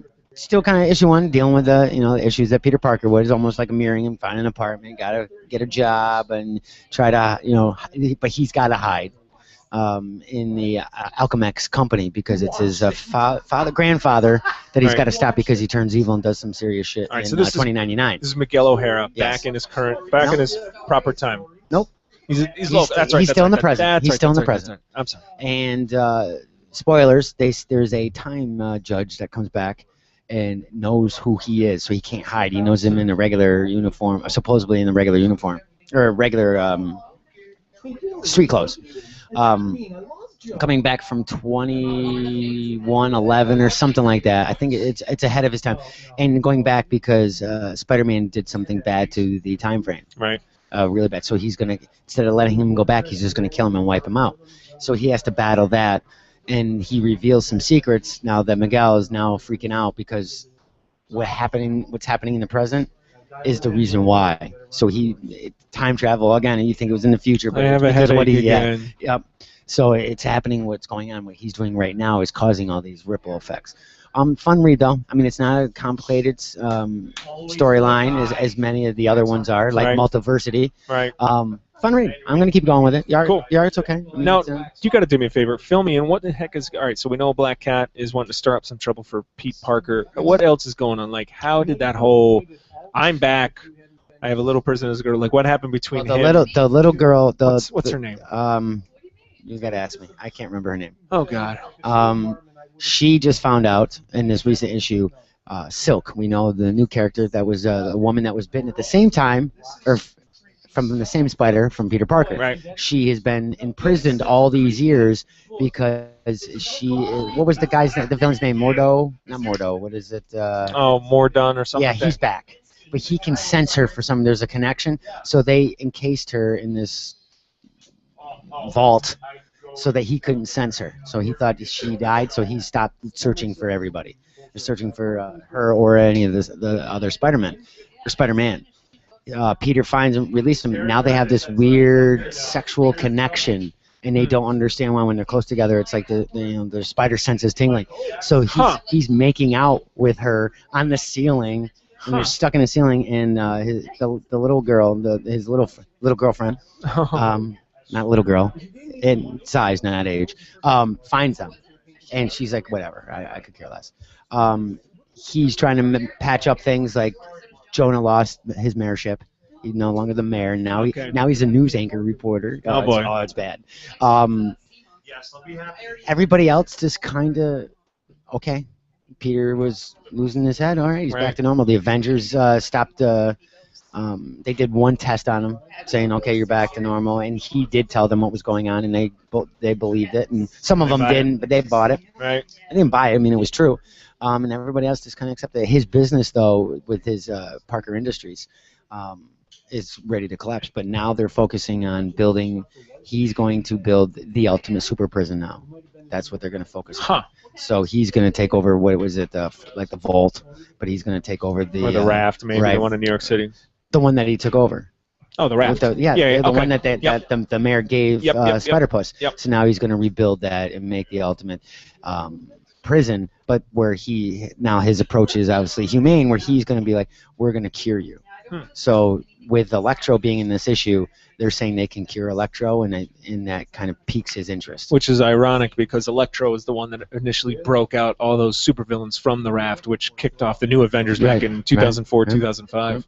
So how about that? It's a nice little twist. Slot's doing really good with it. We'll see what happens if it gets a little nuts. I mean, with the Superior Spider-Man 32, with Spider-Puss in 2099, Cap getting all the other realities. It reminded me so much of Sliders and Quantum Leap. Okay. It really did. Just for Right. that storyline, you should have picked it up. It was a fun read, but it tied in that 24 hours that Spider-Puss was gone Right. in the original series. Can I read your copy? How about I rent your copy? I'll rent it. 50 cents. I'll rent it for $1. Or just give me the code to your digital copy and I'll read it on my free Marvel Comics app. It's already expired. No, I think you have like a year or two to Not that code. yeah, for digital Marvel Comics digital codes. Are you sure? I'm pretty sure it's only like a month or two. Huh. Oh well. If any of our listeners say otherwise, please tell me. Because I tried one before and it was like within 2 months and it was gone. Oh really? Yeah. Huh. I've actually seen on 'Cause eBay people selling them. people will sell the digital code. And they'll People sell buy like them? like a couple bucks. Oh, a couple like bucks, $2, which actually is not a Bad. smart or not a bad idea. Well, after your PayPal and what do you get? 50 cents? Maybe $1 off. Yeah. So you're reading a $4 book for $3 instead. Who knows? Yeah, but what about after your fees and everything? How much money do you Right, make? right. You know what I'm saying? But I'm saying, I'm saying if you sell the book for $2, whatever. The point is, Guys, if you're listening, I'd like to know, getting back to our original, what kind of, who's your favorite artist throughout the years? ooh, you know what? That is a good And question. Joe St. Pierre, who's your favorite artist? Who inspired you? That's what That's a real good question. But man, getting back to Spider-Man. Answer me now, Joe. Joe, are you mad at us? Where are you? Do you not like us anymore? Getting back to Spider-Man. I'm sorry about last some sad news, man. Superior Foes of Spider-Man and the New Warriors both are getting canceled in November. Really? Are you kidding me, man? I love Superior Foes of Spider-Man. That's like one of the only books that I'm still reading. Well, I know. I picked up A issue lot 1. of fun. And this goes back to my love of these loser villains that when I started reading comics in 1990, Deadly Foes of Spider-Man 4-issue miniseries came out, and I loved it. That was one of the first minis I picked up. Loved it for all these years. And so when this book came out, I was like, this is terrific. And the added bonus was the work of Nick Spencer and Steve Lieber. So entertaining. Like we love these TV shows where the bad guy is the protagonist, so this is the perfect book for somebody who likes those kinds of shows. So you get the supervillains who are constantly just double and triple crossing everybody that they can just to try and get ahead, and at the same time still trying to hold the fragments of this team, the supervillain team, together. So unfortunately, Superior Foes of Spider-Man ending in November. I know. Also, Ultimate Spider-Man teams up with the all-new X-Men in issue number 32. Yes, I saw that. Coming in September as well, and I love the cover. It's a great nod to Uncanny X-Men number 139 with that, welcome to the X-Men, Kitty Pryde. Hope you survive the experience. So you got that. Yeah. Welcome to the X-Men, Miles Morales. Hope you survive the experience. I love Miles Morales as a character. I hope we see more and more of him. I know he's got his own book now. Yeah. Ultimates? Is that it? I don't remember because they did after. Whoops. That doesn't count, Joe. Joe St. Pierre says his favorite artists are so many. No, that doesn't count, Joe. You can't do that. You got to give us one. That's an easy answer. I read the first issue of Miles Ultimate Spider-Man number 1 on my free Marvel comic app. It was one of the free issues a few months back, so that was pretty cool. How are you enjoying that app? My app? Yeah. I love it. I was going through my library. Does it work all right on the phone? It works great. Yeah. I was going through my library with all the comics that I have downloaded. I currently have a digital comic collection of 311 books, which I think is pretty cool. And are they all the free ones? Yeah, pretty much. A couple of the digital ones I've actually downloaded onto my my app. And I'll tell you too, pal, nice thing about it, one of my favorite issues that I have in my digital collection, you're going to appreciate this too, is, let's see, let's go to New Mutants, and let's take a look. Oh. Got New Mutants number 98. So did I. First appearance of Deadpool. I have it on my digital app. Isn't that funny? DW actually has the hard copy. Too bad. Wouldn't it be funny if the digital was actually worth some money? Yeah, right? Dude, I'll sell you my digital copy. Right? You can, send it to someone. Yeah, right. Yeah. Joe St. Pierre says, as a kid, huge Romita Sr., Sal, and John Buscema. Yep. Also Kirby, Ditko, Steranko. All right, so now you're going to be that guy and say because there's so many, you're just going to list every one of them, Joe? I'd like... But those are all good. Joe... I forgot about Ditko. Well, who does Joe like in the 80s and the 90s? As a preteen, you're getting there. Byrne, Perez, okay. and Miller. Love Perez's stuff in 1998. Teen Titans. Titans in the 80s, yeah. But for me, my first experience with George Perez was Heroes Return in 1998. Oh, yeah, the whole yeah. onslaught Yeah. And the Isn't that where Cap got boobs? yeah. That Rob Liefeld drawn. Yeah. That weird profile. But yeah. Joe, who's your favorite now? George Perez's work in '98, man, that was such. George Perez's work now is good. He's doing some current stuff. I think in the last year or so he's done a few things. I'll have to pull out my my DC list. Yeah. But, yeah, Joe, who's your favorite artist nowadays? Yeah, that's a good question. But, guys, if you're listening out there, tweet us at Fanboys Inc. Tell us who your favorite artist is. Or, you know what? Here's another little twist. What artist would you like to see on a book they've never done before? Like Romita Jr. on Superman. There you go. That's a good question. Yeah. I want your list? I want Ramos on Justice League. Okay. I could, you know what it would be fun. Yeah, and I think it would. Actually, probably his style would be more Teen Titans. I think maybe the younger kid. I think that would be a little bit better. I'd like to see Ramos and anything DC. I don't think Ramos has ever done anything for DC. I think he's strictly been a Marvel guy. And some of his own independent stuff. But yeah, I think he's been a Marvel guy. I couldn't even tell you. I don't know. Joe is. We got to start asking Joe questions because he's working on that print. We don't want to keep interrupting him. Yeah, exactly. We got to stop. But anyway, if that, we'll just call him on Skype and we'll just interview him that way. We'll just talk with him. Who's my favorite guy working now? Yes, sir. Who's your favorite guy working now? Working now. Could be a new guy. Could be an existing, old guy. I like to see Miller. I forgot about Frank Miller. That was some good stuff. Yeah. Um, Does he even draw that much anymore? I don't think he's not doing anything current anymore. From what I hear, he has health issues. He's not doing Oh, really? so. He's really skinny in a couple pictures that I saw with him. Is Sin City, the new Sin yes. City, a Dame to Yes. Kill For, or Dame to Kill For?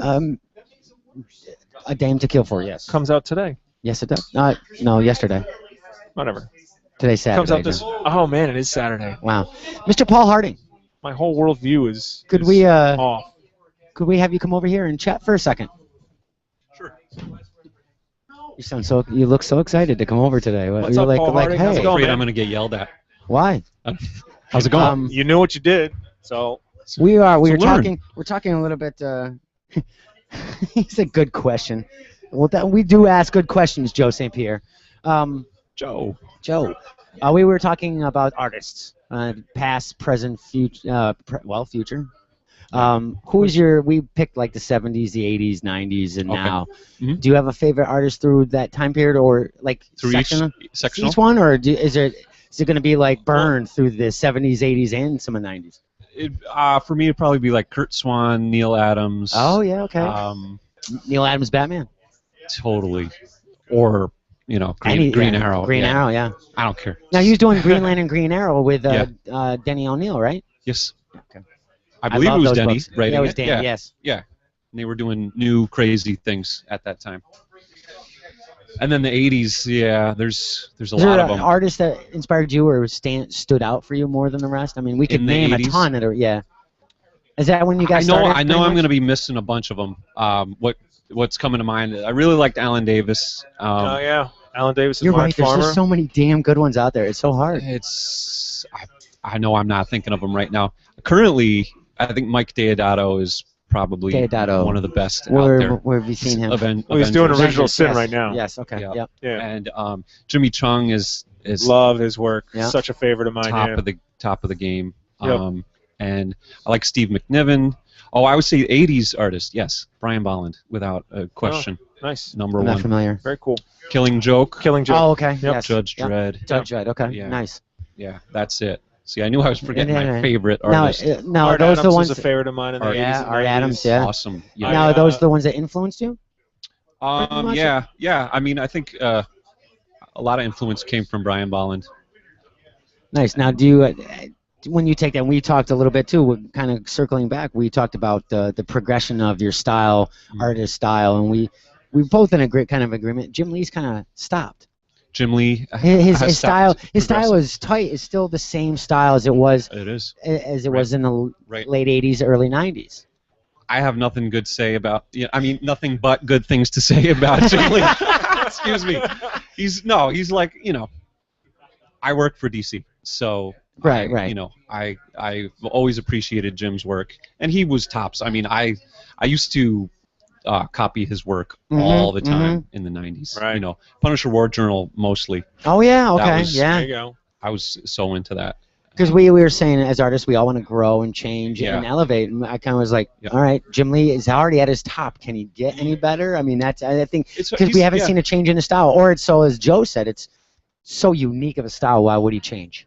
And a lot of people give him crap. It was like, well, Jim Lee's stuff is the same as it was in the '90s, but Well, it sells, and he knows his work. right, and he's admitted that he goes long stretches without drawing. Okay, now he has- does. Yeah, because he's doing so many other things right now. Right. I mean, back in the day, he was saying he was drawing an hour a day every day on, hands, lamps, Yep. trees, anything he could, and just muscle memory with your hands. So it was just interesting to see how one person is, maybe he is at his top. Maybe he is done learning. You never I'm know. not He's sure. still in his. I mean, he's in his late 40s. I Yeah. think, or Right. something. Yeah. There's still time. Oh yeah. Oh, I'm sure. No. But they got him doing so many other things, too. I mean, Yeah. him and Jeff Johns. And Right. I think Jim is done with Snyder on the Superman book. And But Jeff is writing one or two books still, so... Well, like I said a minute ago as well, I think George Perez's best work came out in the late '90s with his, with the third volume of Avengers, and he started back in the '70s working. Yeah. I mean, Ramos, Joe says Ramos on Spidey's fun. I like Chung and Oliver Copiel. Yeah, Olivia. Okay. Oh, Yeah. Olivia I love Coppel. it. Yeah, Yeah. he was Gorgeous. unbelievable. Yep. He's definitely one of my modern influences too. Yep. And I got to do his Thor action figure a few years back. Yeah. That's right. I was psyched about that. That's a gorgeous figure. Which one is thank that? You. The Thor Marvel Legends figure Oh, that yes. Paul did. Yes. Actually, They're re-releasing it. Are believe they? it or not. Really? Yeah, with a different paint scheme. No kidding. Same sculpt. I think so. They Yeah. might have changed a hand. Oh, you know what? They changed the arms to get rid of the The full sleeve. the chainmail. Chainmail. Yeah. Okay. So it's, More of the classic look. I'm not sure if it's bare armed now, but it might be black or something like Okay. that. I don't know what they're No kidding. it's derivative of. But Okay. Something. Do they? Something. How did you find out that they were re-released? You just like saw it on the. This must have been San Diego pics on from some website. Paul, we're going to reissue that Thor, but we're pulling the head, the arms, and the legs off. Nice chest. Well, they're still using that. What was it? Punisher figure I did. Must have been 6-7 years ago. Okay. From the Face Off for Toy Biz, right? Well, no. Actually, they used that one for so long. I haven't seen that one recently, but there Okay. was one Hasbro. What, Joe? Hasbro one where he was in the fatigues. The two paints. Is that the one where he It has? was in a Tim Bradstreet paint scheme. Okay, yeah. So more And like then- cargo pants almost. Exactly. The Okay, pants, yep. and they used that for Nick Fury. Yeah, and- he was just in the red. He was the Red Skull like this year. Yeah, it's not even. That was the Red yeah, Skull it just body. came out. Now it's Red Yeah, Skull. yeah. They are using that one and abusing it for sure. No kidding. Now, Crazy. Dude, your Do you- shorts match your shoes. That's childish. He's an artist. I can't help it, to be honest. it's GQ-ish. That's what it is. GQ-ish. Yeah. Why are you standing so close Genuinely queer? What? to him? Well, yeah. Is that a Oh, yeah, that that does work. Is that a Pepsi can in your pocket? Oh, it's in your hand. No, it's a Tic Tac. Thick like Pepsi can. Let's talk about this event and what's in Joe's hand. Definitely. We are extremely excited about Kirby Day coming up this coming Thursday. August 28th. August 28th, 4 to 8. Yeah. Yeah. Where? It's going to be at Schmaltz Brewery in upstate New York, Clifton Park. Nice. That's cool. Okay. Yeah, and you designed the label for this King Kirby beer. It's an awesome sketch of awesome drawing of Jack the King Kirby at his drawing table. Thank And you. I love the twist, man. You got the pencil. Yeah. His mouth like he's chomping on a cigar. Right. The original art had a stogie in his That's mouth. what I thought. And I saw that when you sent me the pencils. Yeah. Yep. You apparently can't have tobacco products on beer labels. Well, that's it. Is that yeah. true? Can't smoke. It's true. Can't advertise You can smoking anymore. Yeah, you can have guns on beer labels though. Huh. It makes all kinds of sense, doesn't it? Well, guns are all American. Well, who kills more people, I guess? Oh, snap. Hmm. You're probably right. Huh. As he made a gun gesture at you, he did not make a cigarette gesture at you, if you'll notice. Wah. You want to give us a little bit more details on this event? Well, And how it came about, I guess? how it came about? Well, this was the first time I've been involved in a Kirby Day event. I'm not sure that any of our comic shops up here have actually done something for it either. But I've heard about it in the past, and it's been pretty small nationwide. But we all got together for our regular breakfast up here. We were just trying to think of something that was more interesting than an artist drawing in a comic shop or something, something like that. I have friends over at Schmaltz Brewery because I live really close to them. So we all thought it was a great idea, and I brought Schmaltz our plan, and they were behind it 100%. Very That's cool. awesome. Very cool. There's comic book fans in the brewery, and as well as the owner of the brewery. So it's pretty exciting. Nice, Very cool, nice. Now we can. It's August 28th, 4 to 8 p.m. at Schmaltz Brewery in Clifton Park, New York. You can get these bottles only the day of the event, limited edition, for cases and 6-packs. I assume. I'm not committing to 6-packs until the day of the event. Okay. Possibly. Okay. We want people to come and buy cases. Or you can and- buy a single one for $200. You're right. Right. We Um, will have. Will you sign these, Paul? cases? Yes, I will be signing them all night. Nice. And I hear you're going to be doing an auction for the original artwork to go away. Is that going to go towards the Hero Initiative as Yep, well? it's all going to go to the Hero Initiative. So I'm bringing the pencils, 11 by 17. Okay. As well as a one-off Groot sculpture, I saw that. That looks Very pretty cool. cool. and that has a value of at least $800 if you At wanted least. if you wanted to have a 3D model printed at super high resolution. That's what it costs you. And my buddy Jason Myers from JW Productions was happy enough to donate his printer time and have it printed up, and he hand painted it himself. Very nice. In a bronze I style. saw that. I saw Awesome. that. It looks really sharp. Yep, and Looks I got cool. I got a LED light coming out of his hand, so it'll be all cute and Nice. broody. Nice. Fruity Very tooty. nice. That's groody. Now, man. who will be at the event besides yourself? Well, we'll have my buddy Ron Marz will be there. Buddy Ron. Yep. Darren Carrera from the Comic Depot will be here, as well as John Belskis, owner of Excellent Adventures. Nikkol Jelenic will be there sketching all night long. She won't be getting up from her chair. No beer No. for you. Just pencils. Yep. And our pal Tom Rainey will be coming up, Nice. and, as well as Fred Valenti and Crystal Skillman, who together they worked on the King Kirby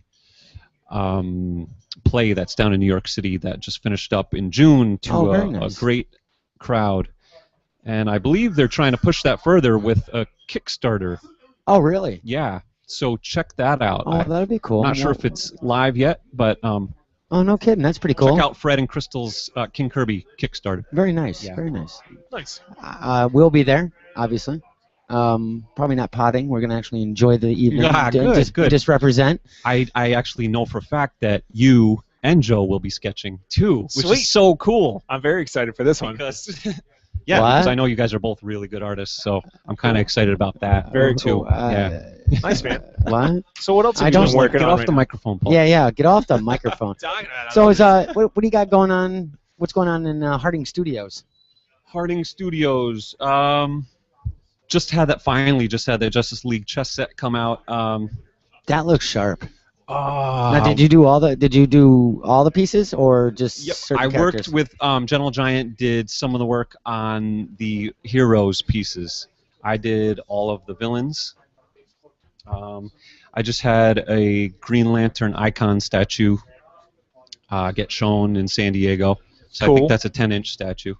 Which Green Lantern? I think that would be New 52. Okay. Yep. Nice, man. Ooh, the new 52 one. Yep. All right. And there's a New 52 Joker action figure coming out that has not been shown yet, but it was, I think some people in San Diego saw it. Oh, very nice. Yep. Okay. So that'll, next month maybe they'll show that. I Very see cool. you've been doing a lot of penciling.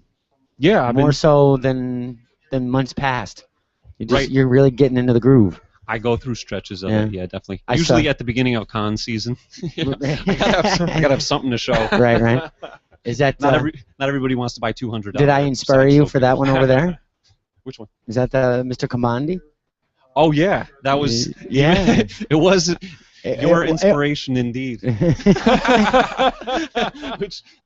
Don't yes, I encourage. Don't still have encourage to him. No, to that one, unless- no. He's not kidding. Yeah. He's being serious. Oh, It was. that's- Yeah. Oh, all right.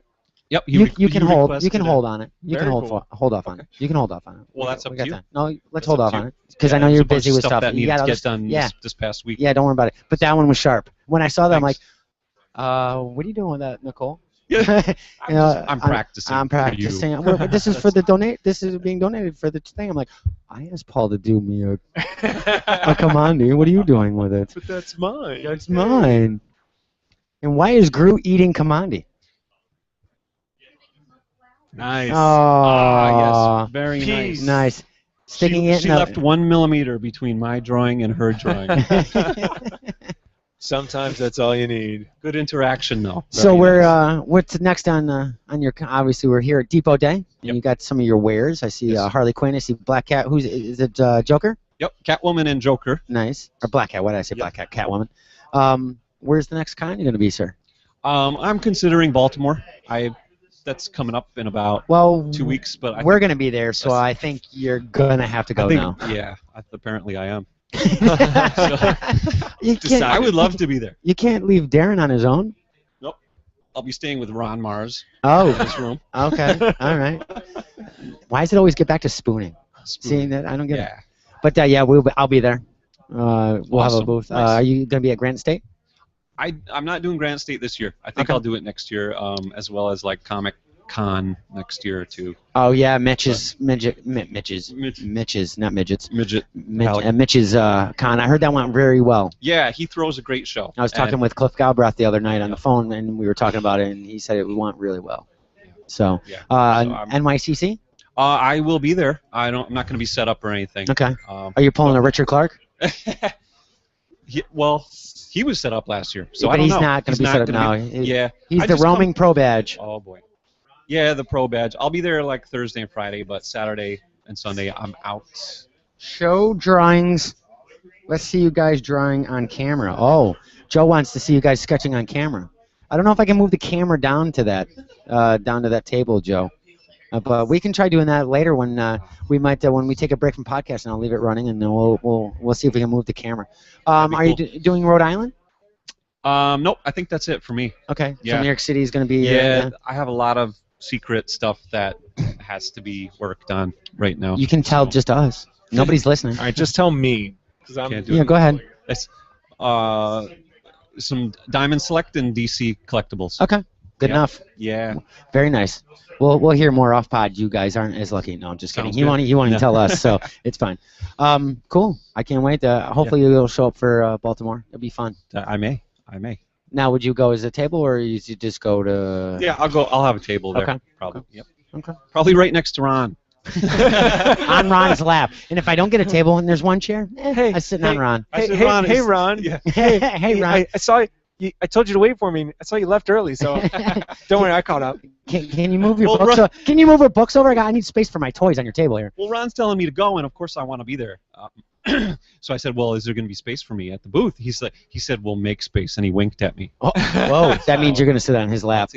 That's nice. Vertical space. Before we let you back to the fans and everything, Guardians of the Galaxy. Did you see it? I did see it. Let's get your take on the Guardians. It's my sober take or my fan take. Whoa. There's a bunch of each. Wait a minute. You said your sober take? It was tons of fun. Or your fan take? Let me hear the fan take. Are you drunk? What is that? Were you drunk on fanboyism? No, sober meaning I'm not acting like a fan when I talk about it. Tell us how you really feel. No, I'm I don't a little care bit split on it. Okay. It was a super fun movie. Okay. And you can't deny that. Of course. But it was just it wasn't breaking ground. I don't think. Oh. I mean, it was edgy, so. Yeah. There's lots of edgy stuff out there. But it was fun. What can I say? What do you mean by breaking ground? Is that the fan take you just gave? Yeah, that was. No, that wasn't. He asked me for the real. Let me hear the fan take. Yeah, no, Awesome. So cool. Explosions. That's the endorsement. Michael Bay explosions. Lots of punchies. A lot of punchies. What do you mean by? I mean, I don't think we were expecting it to break ground in any way. Well, everybody's acting like it's never been done before. And I think, okay. Honestly, it was a great movie. But I can think of other Marvel movies that this summer that were better. I've said that Cap 2's I think is better for me. Was awesome. But it's two different types of movies too at the same time. Edge of Tomorrow was incredible. Okay. Rise of the Apes was unbelievable. Still get to see that one. Unbelievable. That's what I heard. Yeah. It's hard after a summer like that. Yeah, it's hard to compete. Good luck, Batman v Superman. Yeah. We'll see you in hell. Now, you bring that up. I'd like to hear from Paul's see you standpoint. In the $5 bid at Walmart. Batman. No articulation whatsoever. We'll see you on the direct-to-DVD market. Yeah, right. What, the head doesn't turn? What? BVS was supposed to open with Captain America 3 on May 4th. They have now changed it to March 25th. What do you think of that? Was probably a very good move. I mean, they want to be the first movie of the summer. Of the summer? Okay. Absolutely. Okay. Do you think they did it to do that, or were they seeing the numbers of Guardians and got scared? I'm sure it was total fear factor. You think so? Absolutely. So was it like, so we could say Marvel and DC were doing movie chicken? Seeing who would leave first? Because I believe DC had that date first. I could be wrong. May? Yeah. Yeah, but well, wait a minute. Cap's been coming out in May every year. Yes, I mean, that's true. Not every year, but every time it comes out. True. So true. They might have publicly when do the Batman released it? movies come out usually? July, right? July. Yeah. So okay. So I did not know that. I'm wondering if it was out of fear or just a smart move, saying like I was just telling him it's like movie chicken. You know, you're playing chicken in your car. Well, I think who's going to blink first? Right. Yeah, who's going to move first? And we say fear, but fear of not making enough money. It's Right. just a smart move. That's all. I'm wondering if they did do that, that they would have split the market up, and neither one of them would have broke any records because of the movies being out at the same time. Yeah.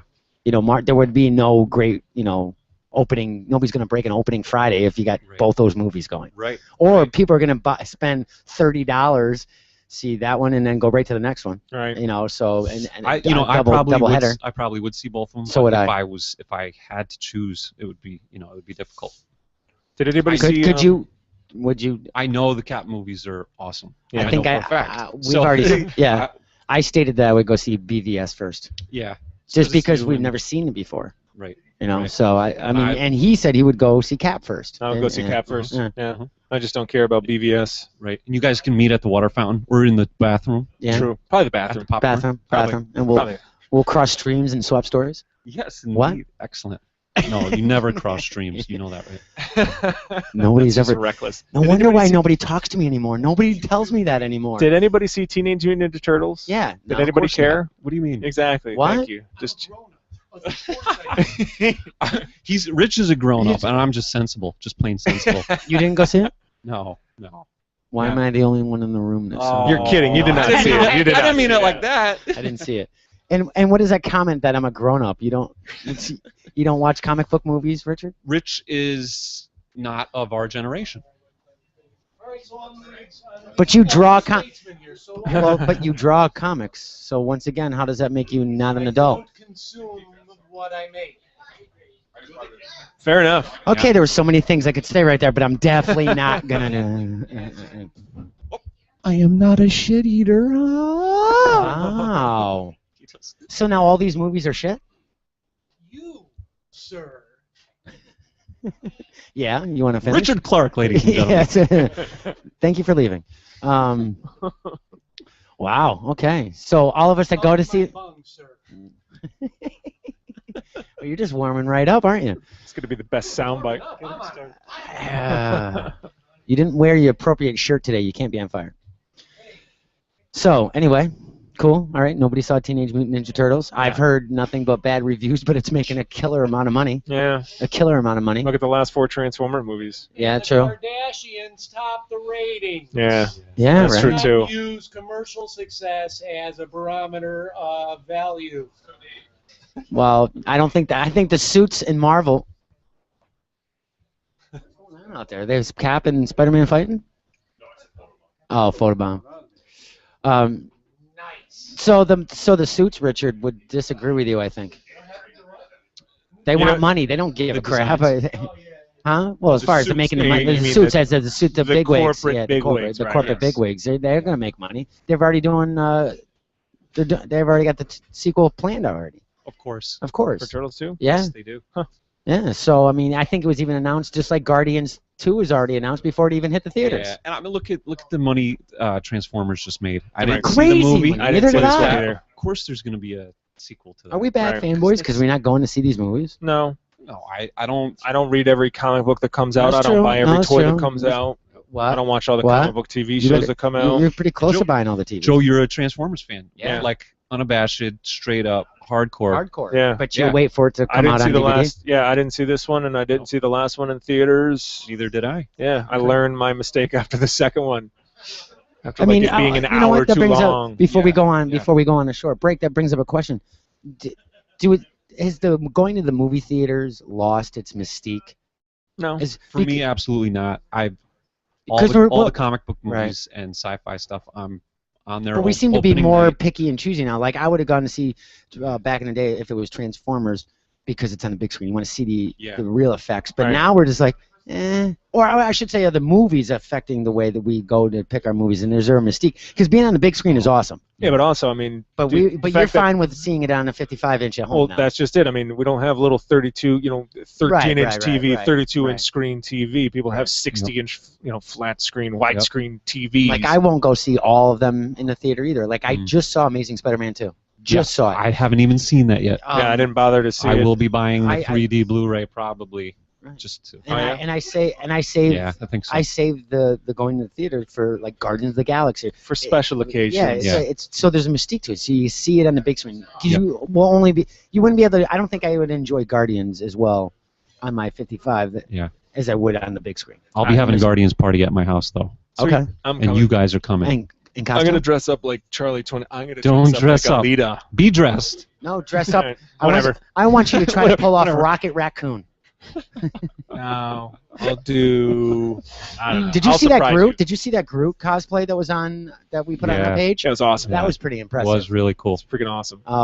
So yeah, the Mystique movies. I don't know. I'm really not even because of the price, even though it's Yeah. expensive. Yep. But I'm really particular on what ones I'm gonna go see. Even Yep. if they are comic book movies, I'm like, Right. like Batman versus Superman. I'm going on. Oh, it. totally. You got it. I'll be you there. got it. Yeah, Oh, and one other thing about this summer's movies. Yes. The Lego movie came out too, and that was a great honestly, movie. it was a fantastic Did movie. you go see that on the big screen? Absolutely, in See, I 3D didn't. with my kids. I paid Okay. for 4 people to see it in 3D on And you took a IMAX. loan. And took a loan out, didn't you? Yeah, it was over. It was like over $50, and $50, and here's popcorn. No dinner for the rest of the No, week. they don't. They My start kids don't selling eat on movie popcorn days. by the kernel. What?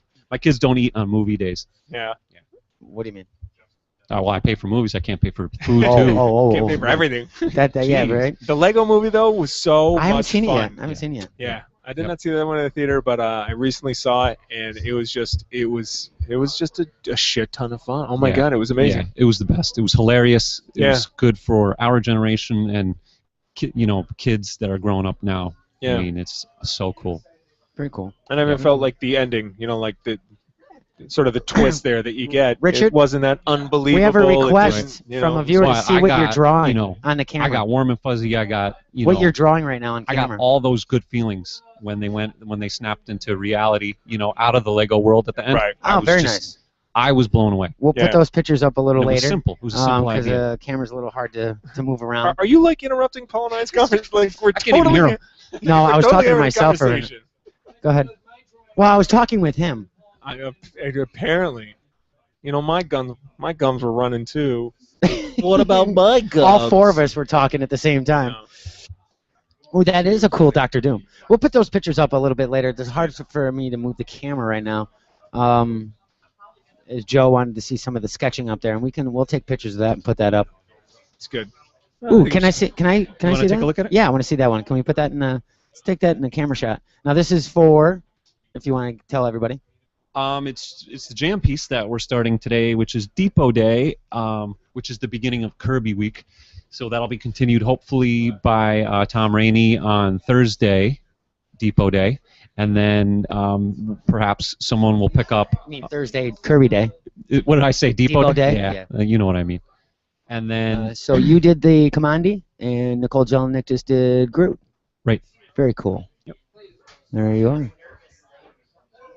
Nice. Now can we all just stop talking now over Rich each other? Clark is doing Dr. Doom. Nice. Doctor Doom. Oh. Very cool. As the crowd's getting bigger here at the Depot, here for Depot Day. If you're just joining us, it's Depot Day here at the Comic Depot, just inside Saratoga Springs at 514 Broadway to meet all your fanboy needs. 50% off back issues, 20% off everything in the store except card games. Paul Harding is here. Richard Clark is sketching right now. We got Jeff Bellio, Ron Marz, Dave Rodriguez, Captain America. Who else was it? Oh, Spider-Man's here. Of course, Darren and the crew are here taking care of the staff, taking care of the customers. Come on down. We're going to take a small little break. We'll leave the camera running. I'm gonna go buy some Transformers. Okay. I'm going to take some photo ops, but keep the channel on as we take a small break. Cool. Peace.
Hey guys, welcome back to the special Inkcast here at the Comic Depot, live just inside Saratoga Springs, 514 Broadway, to meet all your fanboy needs for the Depot Day.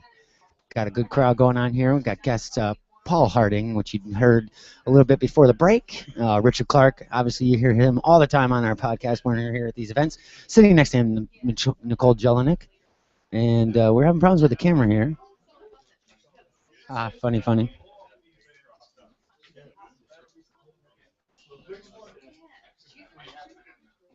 There we go. Who else? We got Ron Marz, Jeff Bellio, and David Rodriguez from Skylanders. So yeah, good crowd here. Great sale going on. 50% off back issues. 20% off.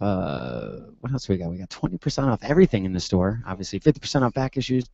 No card games are on sale. Buy one get one for brand new books for the week. So that's pretty cool. If you listened to us in the past, we had Paul Harding talking about some of the movies and stuff that are going on. Mr. Richard Clark. Hi. Nobody can hear you, Richard. Nobody can hear you. Oh, no. Why are you saying hi? You can't hear me. I can't hear me. That means I don't exist. No, well, you can. I can hear you. Let's not get complicated today. Today's Saturday. Let's not think too hard on Saturdays. As my camera keeps falling down.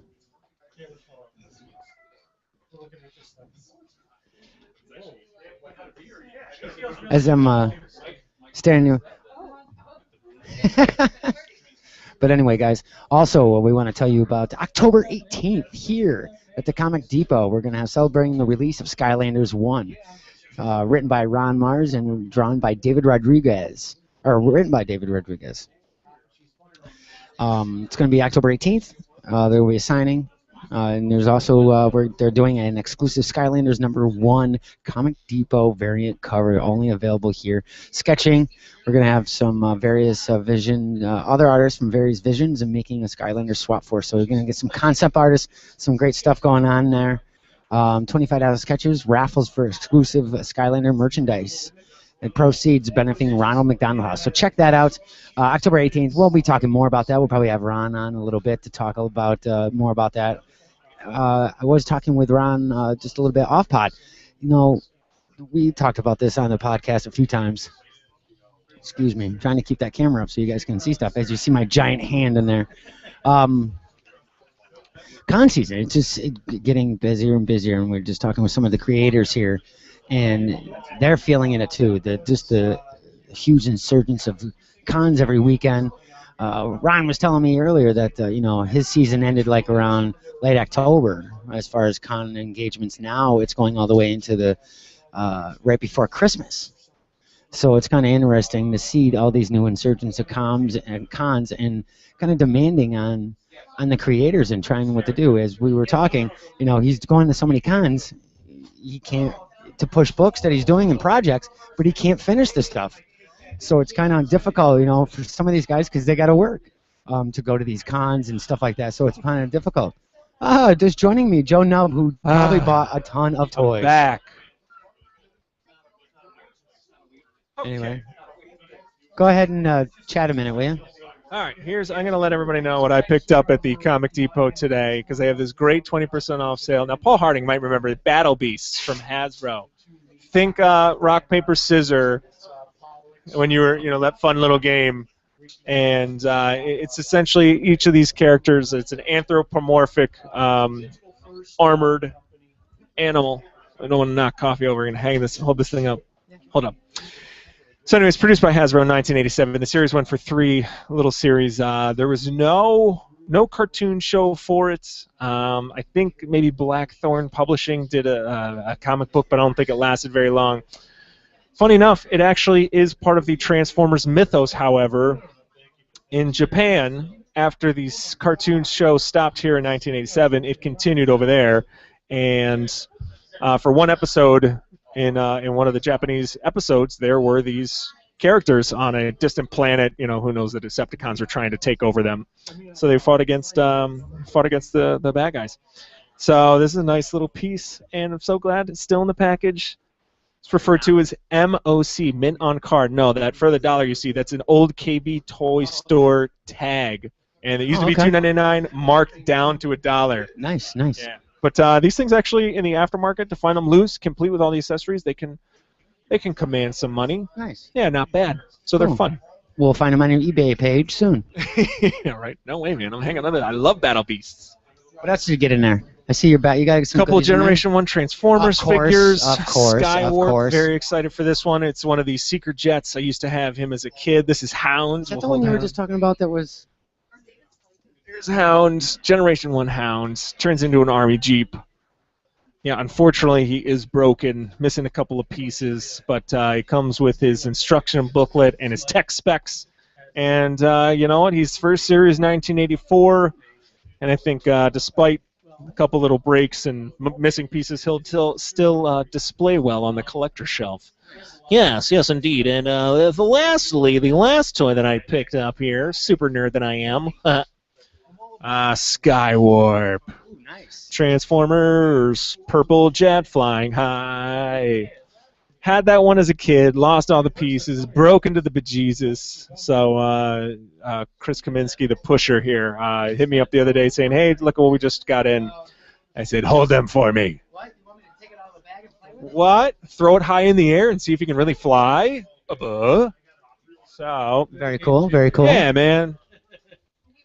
It's And it's I good love to the take advantage of bags. these great sales. I love those bags. Hey, you know what? Hold up the bag. The Yeah, bag alone. itself is cool. You know, buy something here at the Comic Depot just so you can get this cool collector's bag. We're selling it right out of here. We're selling it right out of bags, empty bags for $1. Very cool. Yeah, man. Very cool. Did you pick anything up today, I pal? did not. I've been busy. But thank you to Mr. McAfee.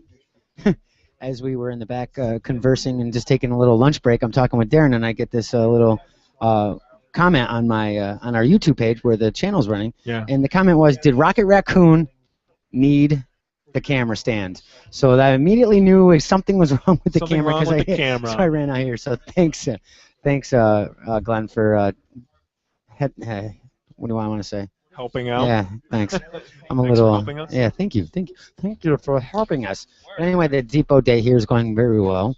As you can see from the video, we got some customers right here, Yeah, just in the it's good. front of the store, but a good crowd in the back. One we of our turn the friends, Rocco here, took advantage of the 50% off comics, and I think bought 2 short boxes full. Actually, Chris Kaminsky just mentioned Rocco and Rondell are up to 3 short boxes for their grandchildren. Oh, very nice. Yeah, real nice couple. They're always at these events. You know, Yeah. Rocco listens to us all the time, and I know he'll be listening to this episode eventually. Oh, yeah. So, you know, Rocco, thanks for being such a great fan. Yeah, that's and awesome. to Rondell, we will try and clean it up. She doesn't like our potty mouth. And you know, she's Is that what she said? I know. Did Oh, she yeah. say that? Oh yeah, she's let us When? know. No, she's like I don't know, like I think when we chatted at Sip and She Sketch. said your potty mouth? Did she just definitely say the your? the general potty mouth. Oh, okay. Yeah, so we got to clean that up, Mister. Fuck. I mean, No. crap. Sorry, Rocco. But Sorry. no, but seriously, yeah, great fans, great grandparents. I'm getting some updates too. Mr. Joe St. Pierre, I asked him how our special print is coming. Uh-huh. So moving along, we thought it out how I was going to do it. So I can't wait. As I texted back to him saying thank you, can't wait to see the progress. Very cool. Guys, you'll be able to see that soon. We're gonna have that available at cons and some other little special things that are coming up as we go out on the con circuit this year. So yeah, I'm excited. I can't wait. I'm so happy about that. Having Yeah, Joe I'm do some stuff. Wicked excited to see what And it looks always like. check him out at astronautinc.com for a weekly Liberator webcomic. Out every Tuesday. Like I said, you might see a familiar Fanboys Inc. FBI members soon, and some more cool tidbits coming from Astronaut Inc. and Joe's studio, as well as Fanboys Incorporated. I can't wait. So we were going to try to get Darren back on here, but as we can see, he's talking away, hanging Busy out with guy. some people. Yeah. And now I was just told, you know, we talked about this ice bucket challenge. You know that. The ALS yeah. Ice Bucket Challenge. Well, I was Everybody's just- doing it. Yeah. I was talking with a gentleman. There's a new thing out now. What is It's Mrs. Doubtfire's Pioneer Face Challenge for supporting depression. Okay. Yeah, so yeah, I donating to that particular foundation. So you videotape yourself taking a pie in the face. Yeah. Huh. I So- like that one. I could get behind. So Like a little slapstick. Yeah, I could see it. Or people are really getting hurt. I could see some jackass moments coming out of this. Yeah, that's true. Next, we're gonna have porn stars. You know, the money shot in your face for a donation for STDs. We just said cleaning it up. I did. Cleaning this pot I'm up. clean. I don't have any STDs. I'm a clean boy. I got my checked. Oh, God. I got checked. I didn't swear. Rondell, I tried. I didn't swear. You said potty mouth. What word out of my mouth was bad? It's the subject matter. Now, what is over there while we're going over here? We're getting a live auction right here. Damage book, $7. I said it to the fan that was listening. Can we take phone bids? Today. Okay. Yes, sir. I will get a credit card number and it says. 3-digit code. So does that mean that we can just start walking around and dropping stuff off shelves, going, oh, $10 now, Yeah, $5 now, broke, damage, half price. Everything now, must go. You just bought that Battle Beast. What is that over there? It's more Battle Beast. Is that the same set? Yeah, you're talking about the other. There's, Yeah, is that the there's same two single car. Or there's two. Yeah. Same characters? No, there's not the same Okay. characters. Different characters. Which I would love to have that one as well, but I got to watch the spending. Okay, I hear you. You know what? I have an addiction. Yeah, well, we've already established that. That's So true. yeah. I have a very addictive personality. Oh, hey, you know what? You want to know something else? Today's the tell me. 23rd, isn't it? Yeah. Yes, it is actually. Joe. New Doctor Who comes out tonight, I know. right? Did I you talk can't about that at all? wait. No, Spencer I at can't the Old Post wait. Grill, man, he is very excited. Is he a about big this. Doctor Who fan? Huge Who fan. I can't wait. Now, is it Doctor Who? Or is it Doctor Whom? It's Doctor Who. Oh, okay. I still have never It was seen. not a funny Joe. That I know. wasn't funny. No, it wasn't. I've File never file it. I've never seen, never really watched Doctor Who. Never got into Doctor Really? Who, but I've been tempted just because you were always talking about it. Spencer's Do you want always me to talking give you the about first season with Eric? Now we're talking like first season, like way. No. First kind of like current season. Yeah. Well, the first issuing of the was Right. Eric Eccleston. Is that the guy who played Destro in the G.I. Joe movies? Yes. Okay. He's the first Doctor of this somewhat reboot after Right. being quiet for so many years. I'll give you the first season. Actually, I think it's on Netflix. So maybe let me see what's on Netflix right now after I have access to Bob J. Reynolds' Netflix Yes. account. Hi, Bob J. Hey, Bobby thank J. you for liking the stuff on Instagram. Joe doesn't know. I'm going to suggest that you stop telling me to tell Joe stuff or say, hey, Joe, because Yeah, just Joe do has that. no access I don't do to Instagram. Instagram. Just so don't do it. Just don't do he it. was showing me some Transformer glass. Oh, cool. So, Oh, very cool. but thank you, Mr. Bob J, for liking some of the stuff and sharing our stuff over on Instagram.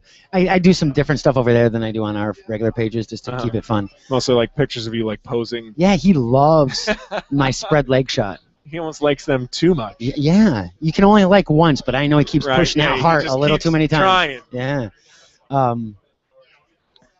What were we talking about? What else you got? Spread Well, we're legs, talking what? about Doctor Who. Yeah, Doctor Who. I can't wait. That's one bad thing about Doctor Who with the BBC schedule since David Tennant. After that, and we had Matt Smith on. The seasons got shorter. You know, the new season seemed to be with TV series 6 episodes or 12, and then they do this huge break in between. Like Walking Dead will give you its 12, and then it's done for half a year or whatever. Right. Doctor Who will give you 4. Done. No kidding. Come back a few months later, 3. How long are the episodes? Like an hour? Hour long. Okay. And with David Tennant, it was a little bit better. And then there's always a holiday special. And then with David Tennant, he also did like 3 movies in between, special like non-canon type things, special ones that weren't in the series. Huh. While there's a hiatus, and we didn't get any of that with Matt Smith. And people are outraged. You know, so it's 4 episodes now. We got to wait another 6 months, Right. 9 months. It sucks the scheduling.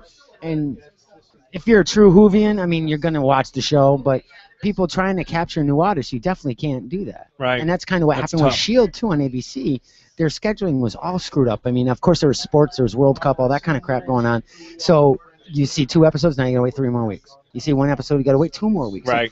You can't keep It's your like fans that too way. much of a stop I mean, and if you start. if you get Stunted. if you have diehard fans, they're going to be the first to be pissed, Right. but they're going to come back and watch. Right. But the new people, you know, if they saw 2 episodes of Matt Smith and now, oh my God, where's my Doctor Who on BBC? I got to wait 6 months. Right. Fuck it, I'm out. Right.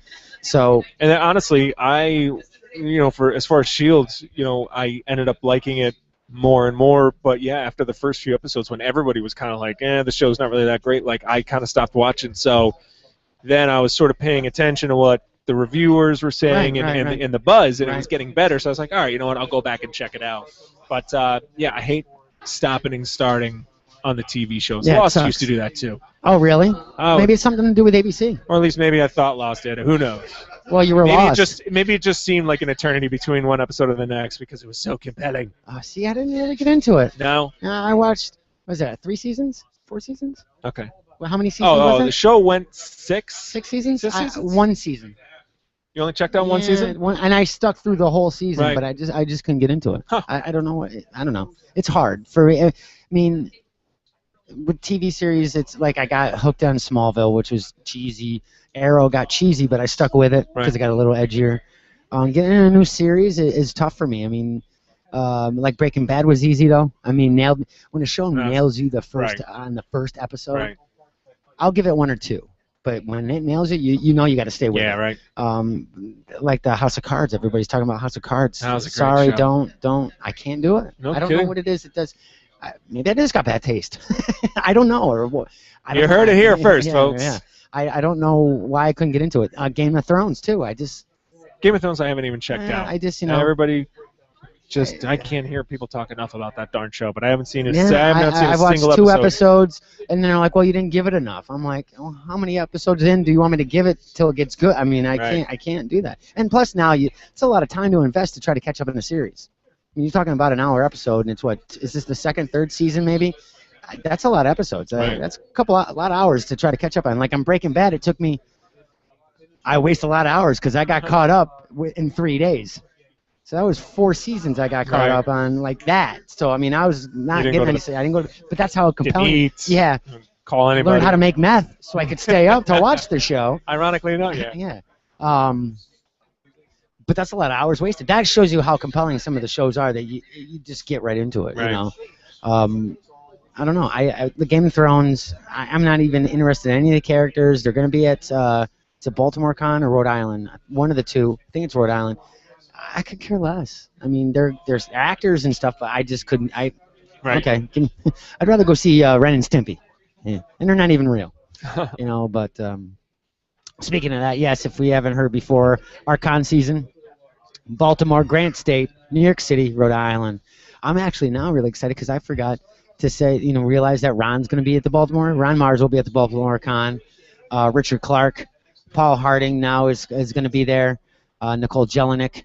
And Darren's going to be going on as a fan. He's not going to have a booth or anything. Very cool. Bye, guys. Take care. Take it easy.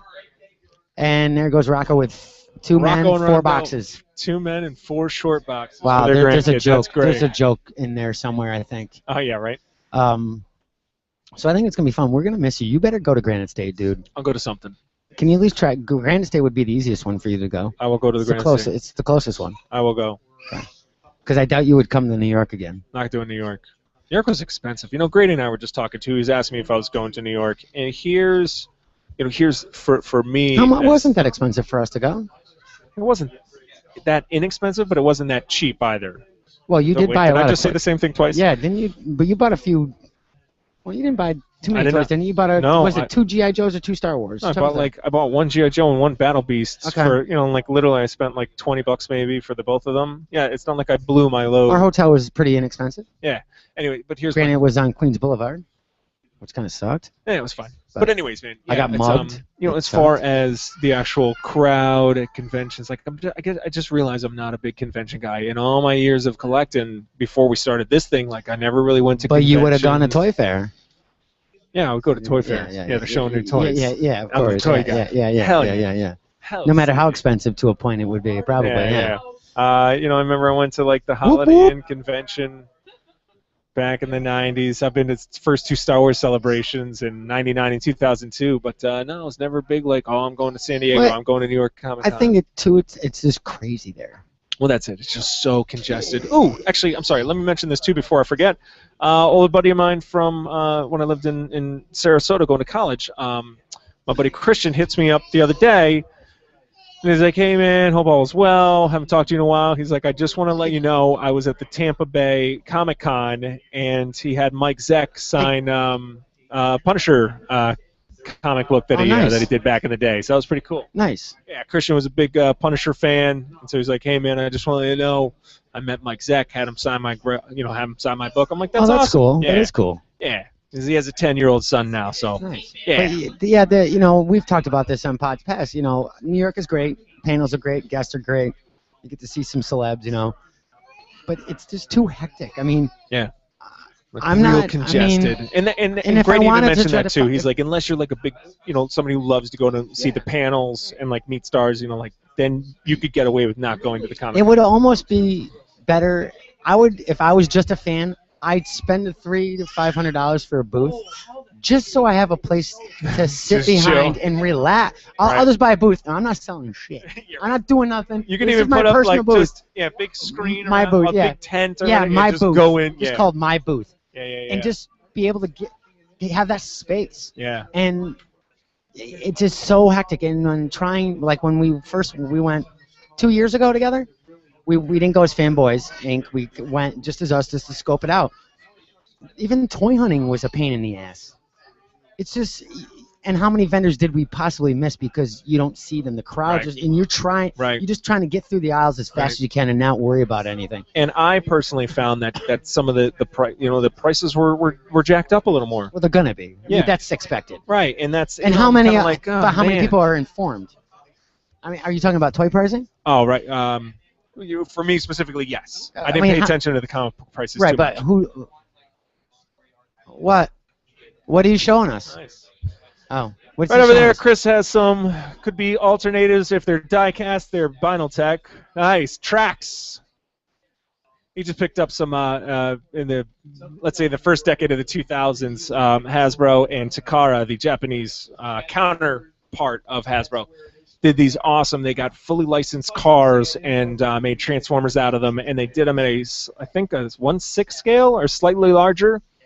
Those are nice, man. Don't even ask me the kinds of cars like the Subaru Impreza. Is that one of the cars? That was the first one that came out, like their stock car. I saw a Corvette. There's Corvette over there. One that they could not get the license for was Volkswagen Beetle. Oh, really? For some reason, Volkswagen has been against it, and of course, Bumblebee in the '80s was the classic Right. VW Is bug. that why it went to a Camaro in Yeah, the movies? No they kidding. were dead set, and then finally, just this year, Takara is going to be doing a fully licensed masterpiece of Bumblebee as the VW Bug.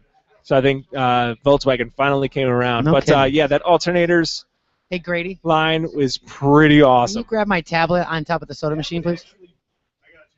No kidding. So, I never yeah. know. That's kind of a neat little tidbit of information. Yeah. I always wondered why it wasn't the bug. I Yep. figured because it wasn't sporty or something. Right. But yes, to all our listeners out there, Chris Kaminsky was just holding up from behind the counter. Somebody brought in some alternators, Transformers action figures, which are freaking awesome. Say that again. Alternators. Alternators, or like I said, in Japan they were called Vinyltech. Okay. Whole backstory around them. Okay. Hang on one second. You talk. Okay, yeah, go ahead.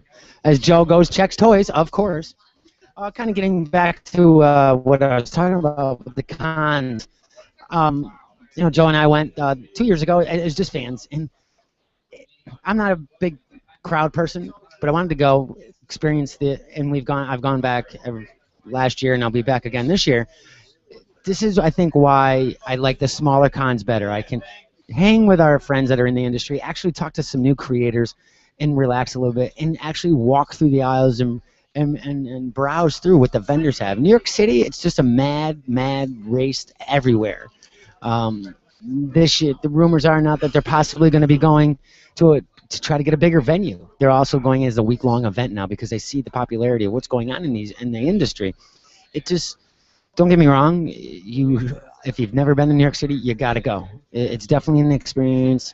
It might be more fun for you than it is for somebody else. Maybe the crowds and the rushing and everything else is good.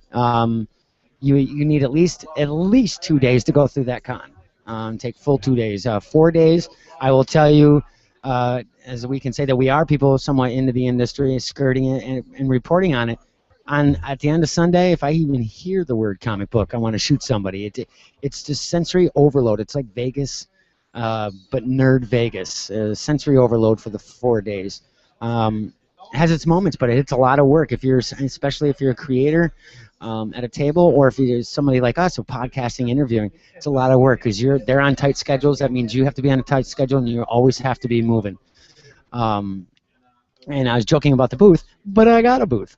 We'll be with Unit 5 this year, so we do get that space, and you definitely, that little bit of space helps, man. Just able to sit down where not everybody's crowding you, or you can just relax. It definitely makes a huge difference. But we'll be there Thursday, Friday, Saturday, and Sunday. Possible podcast on Friday, guaranteed live podcast from the showroom floor on Saturday, as well as the premiere of the Unit 5 Drift short, a Saturday night, location yet to be announced. But I was just telling him, Joe is back, that Hello. I think that's why I like the smaller cons. You don't get the big guests, but you can browse the floor. There are some great guests. I said, we can hang with our friends and chit-chat with them. Right. If a creator shows up at a show that we've never talked to before, you can actually talk to them. They're more Right. apt to give you a quick interview. Right. They're not running all over the place. And it's not, a small con that's busy still isn't shoulder to shoulder, standing Right. room only. They can be done they can make some money and be successful. Yeah. It doesn't have to be packed like Like New the York Albany City. Con. Well, yeah, the Albany Con's a perfect example. That's my jam. Yeah. That's my. We can spend all day there. And, Yeah. And it's growing. Just breathing. Yep. And it's growing, which is good. But it's still not to the, obviously Right. it's not to New York City or San Diego levels, but it's still. And I'm sure it's just the right size. I'm sure some of these guys might not want to see their aisles packed Right. like New York City. I wonder how much money possibly maybe vendors would lose. And I'm just thinking of this now. You have your comic book alley in New York City, comic book row, and the aisles are pretty far apart, but they're packed. Right. After a certain point, and I think I did mention this to talk to a vendor from last year, at like 3 or 4 o'clock in the afternoon, sales drop. If you just get that front row of people because nobody else can look at these books, Right. and that's it. There's not turnover, and the aisles are so packed. They're like, well, if I can't get here, I'm gonna go to that guy. Right. So how many, I wonder how much money possibly you could lose because it's so packed. Right. But then I guess it all just balances out because then, if I it's can't go probably here, I'll go to that semantics. guy. It's Then semantics. somebody's doing the same thing. If I Right. can't go to that guy, I'll go to this guy over Right. here. So I guess you're hoping. So I'll tell the you guy, what, though. the guy who's got a slower booth might make more money in a way. You Yeah, buy right. the bigger books. If you're looking for, Days of Future Past 141, X-Men 141. Well, that booth is packed. I can't get it. He won't talk to me. That guy's just standing there all by himself, and it's a 9.5. I'm buying it. Right. I'll tell you what, though. I'll go to New York if you spend the $500 and we get the 10 and we get our own little. I don't have to. I have my own. I have my own booth. I'm going with Unit 5. Yeah, but I want the chill out booth. You want the chill out booth? Yeah. So I have a booth, but now I gotta buy a Fanboys Inc. booth just for you. Just Not for even you. gonna be Fanboys Inc. It's gonna be like velvet rope. There's gonna be a bouncer there. A bouncer. Nobody's gonna get in. Why would you need a bouncer? And then we're not there when we're actually out on the floor. Yeah. We can actually charge. Have the bouncer charge like a cover. Other people can go in there and just so we sit, can relax. sublease the booth. It's the VIP. It's the Fanboys Inc. VIP booth. We're coming up with some Yeah. genius ideas right here. Screw the VIP section for New York City Comic Con. And then Just do the VIP booth for us. So for $5, you get some chips, soda, Dr. Pepper. Yeah, that's right. That's Dr. right. Pepper, some Which chips. is so delicious and refreshing. 23 flavors. You know what? I'm thinking about doing You're that. onto something. So if we can make at least back our $500, it'd be worth it. Yeah, right. Do you think they'd be upset if we spent the night? Yeah, I was thinking They're that too. putting the cots right there. Well, if we're in a tent, if we set up a tent, an actual tent, and then we close it out at the end of the night, and Yeah. they simply don't know that we're in there. True. Yeah, And we the could morning do that. comes around. Hmm. People are coming in. Bum, bum, bum, bum, bum, bum, bum, bum, bum, bum, bum, bum, bum. I mean, if we do go, make Good sure we have morning, at least a chair, Comic-Con. Bathroom now. a light, and some duct tape. Duct tape. Yep. What for? Because we could kidnap Scott Snyder, Here you won't duct tape him to the chair. do an FBI after dark. Do it. Yes, there you go. FBI under tent. Please Under the tent. just know that we have the utmost respect Respect for for you. you. And this will all be over in a few hours. Put the lotion on the back. So you know what? I like that. I like that idea. Yeah, How this is- funny would that be? And we don't even have to make all our money back. Even if we you know what? You could sell your toys. do Sell some of the couple toys you have there. Sure.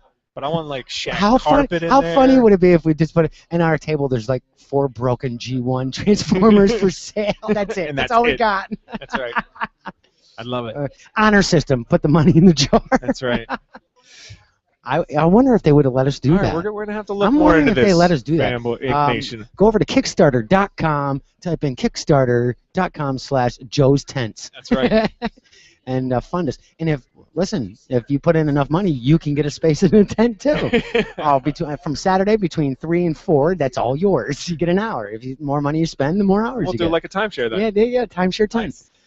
Oh my God, the idea, TST, man. the TST. That's a great too funny. idea. Josie Pierre, you're more than welcome to come to our tent. There you go. Hey, Joey's in for free.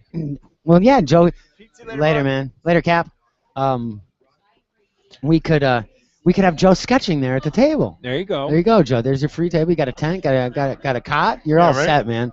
We'll bring in a little mini fridge. We'll have power. I love that idea. Holy shit, that would be too fucking funny. Camping out. We're going on vacation, New York City Comic Con. I'm bringing the family. I got a tent. Sleeps 10. It only cost me $500 for the vacation. Just come on by. Bring the kids. Oh my God, that's too funny.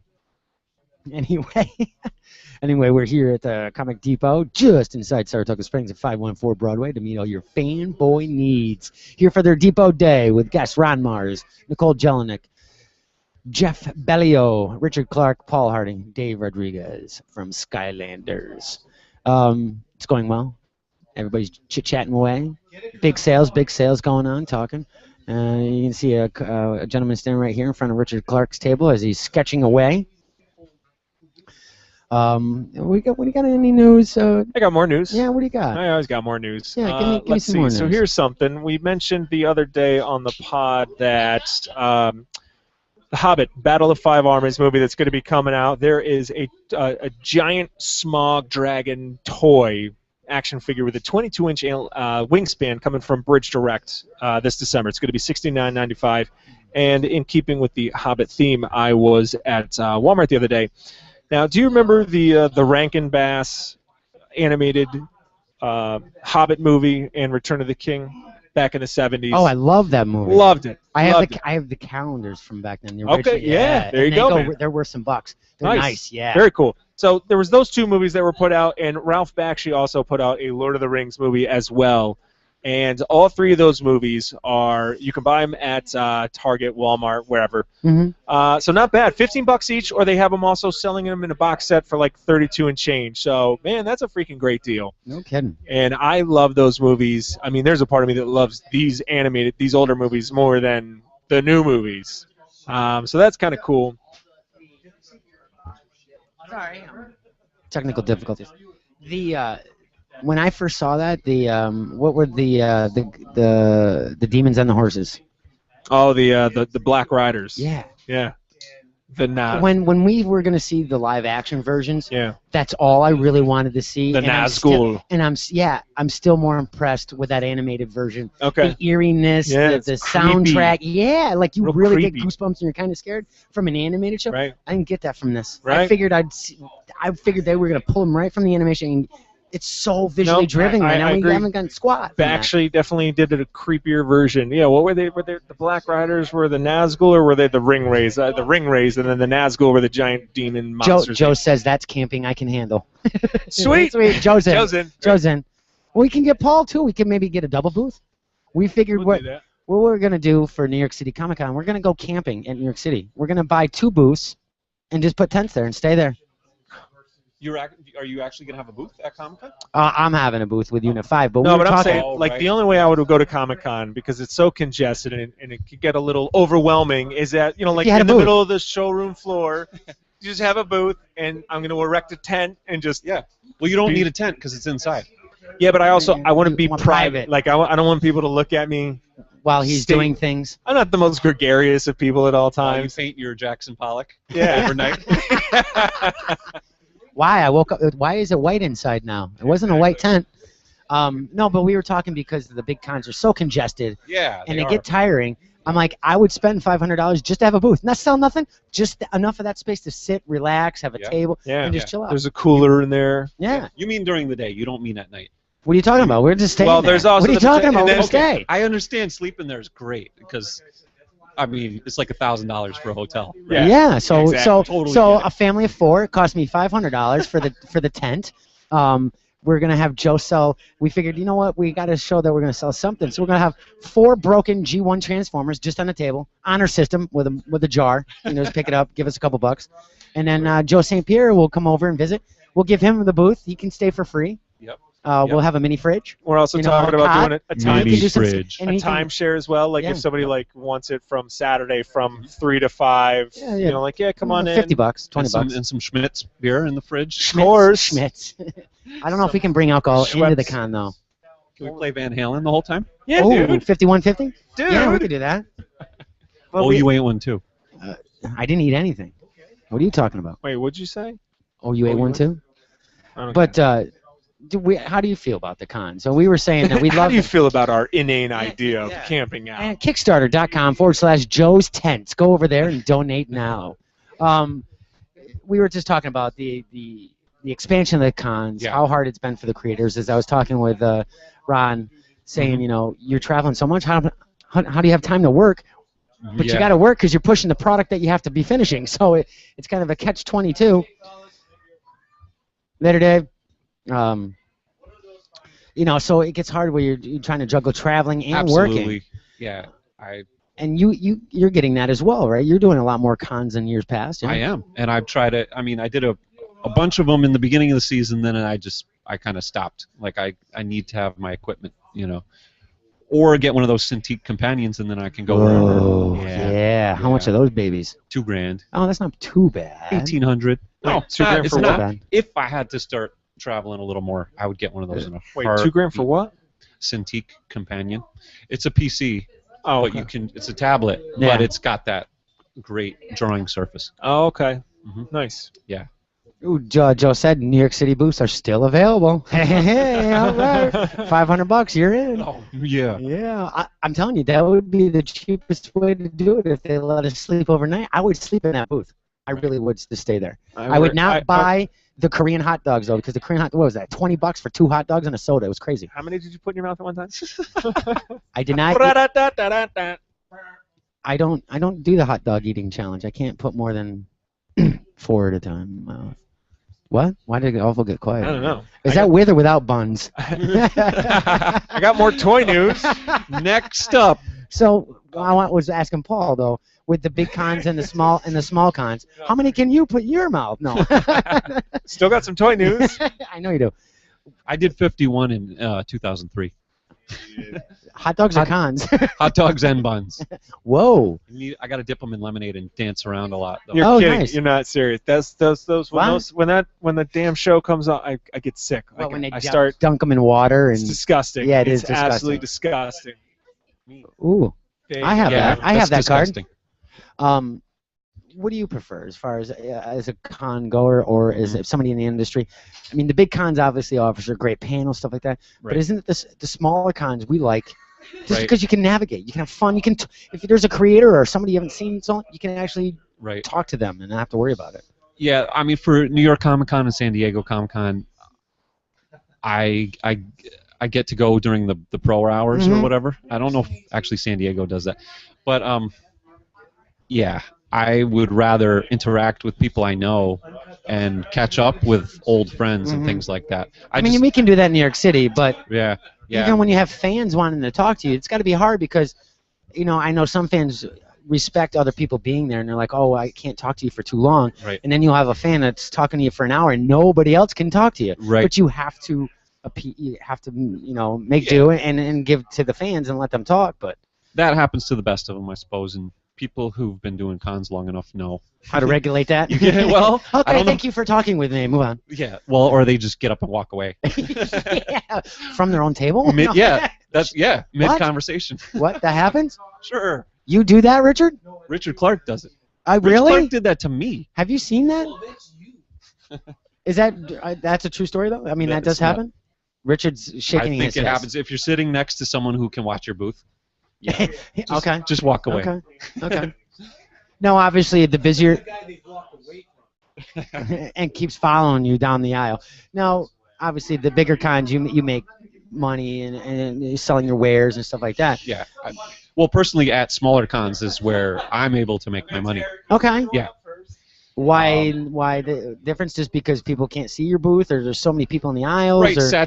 Talent saturation. It's a weird way to put it. I know what you're guess, saying. I know what you're saying. That's what it is. Yeah. More people there. More guests that come. Yeah. You're basically just competing with them. If selling stuff is your main way, game, then yeah, you're just competing with really awesome, talented people.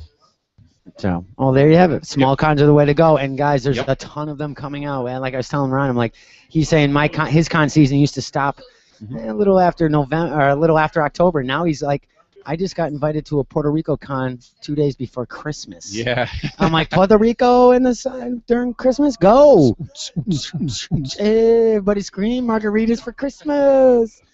So the expansion is huge, and it is, and it's great to a certain extent. Do you think it's going to kill itself? Is it going to implode? Well, I already think I know for a fact that certain shows are suffering now. Okay. Because of the expansion. Okay. And, are we talking about a personal show of ours, or that we know of? I don't think so.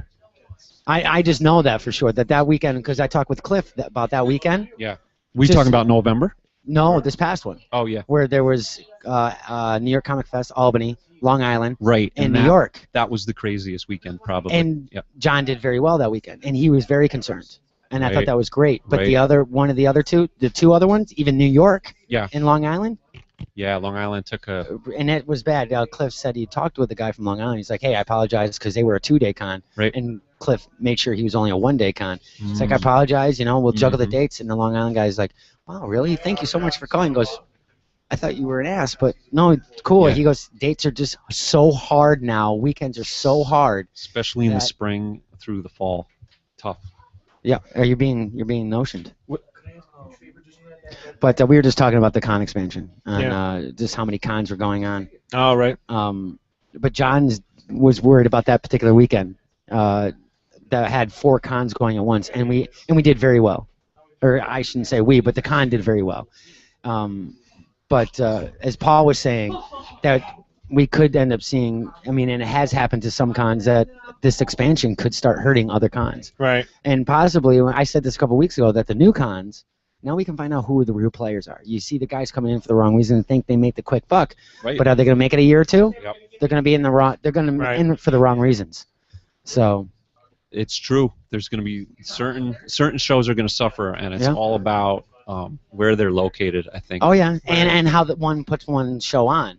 If they're professional and they treat your guests well, then I think the longevity of that show. And they have. Go ahead. Sorry, they have to take risks too. That the con promoters. In terms of expanding and reaching out to talent and booking talent. When Cliff again, I'm like, when do you start searching for talent? He's like, I've already almost booked half my show already. He goes, I have to go almost a year to 2 years out now. Oh, shit. But at the same time, you need to go that far. But a creator, let's say Mark or Paul or Richard, I don't know what I'm doing 2 years from now. Right. I don't even know what projects I'll have in 2 years to promote or whatever. So now you're taking a gamble on booking on something that you might not even be in the industry, God forbid, but in 2 years, it's so hard. Yep. What they're doing is they're overbooking now. Yes. For cancellations. Okay. And that's gonna. That's gonna bite them in the butt. Yeah. Now, if everybody. What if everybody shows showed up? Yeah, exactly. Well, yeah, exactly. I have 25 creators standing around because I got no tables. No one has space, right? Right. I'm sorry, fanboys Inc. Take your VIP tent down. Can you scoot over and sit next to Ron, and we're going to share a table now. Oh my God, that would be that. And you're right. I never thought about it like that. That they're going to start overbooking just in case. Right. Wow. Now, as creators, like I said, it's got to be tough for the creators. Going that far out in advance to try to book something like that, that's crazy. And I'm assuming now it could be possibly a bidding war. And it probably will become like that. One creator's like, well, this con's going to give me this so much for this table or a free table. What are you going to give me? And that's not going to make anybody happy. You're going to start seeing... It won't make anybody happy, and it'll make the industry as a whole look pretty crappy. And that's the norm. Yeah. Completely the norm right now. So hopefully it doesn't blow up in everybody's faces. Hopefully if it happens with the cons blow up and the exposure, like the movie exposure, it kind of fizzles back to where we were normally. It doesn't take a real deep dive. Yeah. Like this San Diego, did you hear about this one? No. before we're going to go, well, I'll talk about this quick. We talked about it a couple weeks ago. San Diego Comic-Con is suing Salt Lake City Comic-Con. Yeah, well, that Did you sounds hear- crazy. did you to hear me. about it? Yeah, Did you hear go about ahead, it? Explain it. Yeah.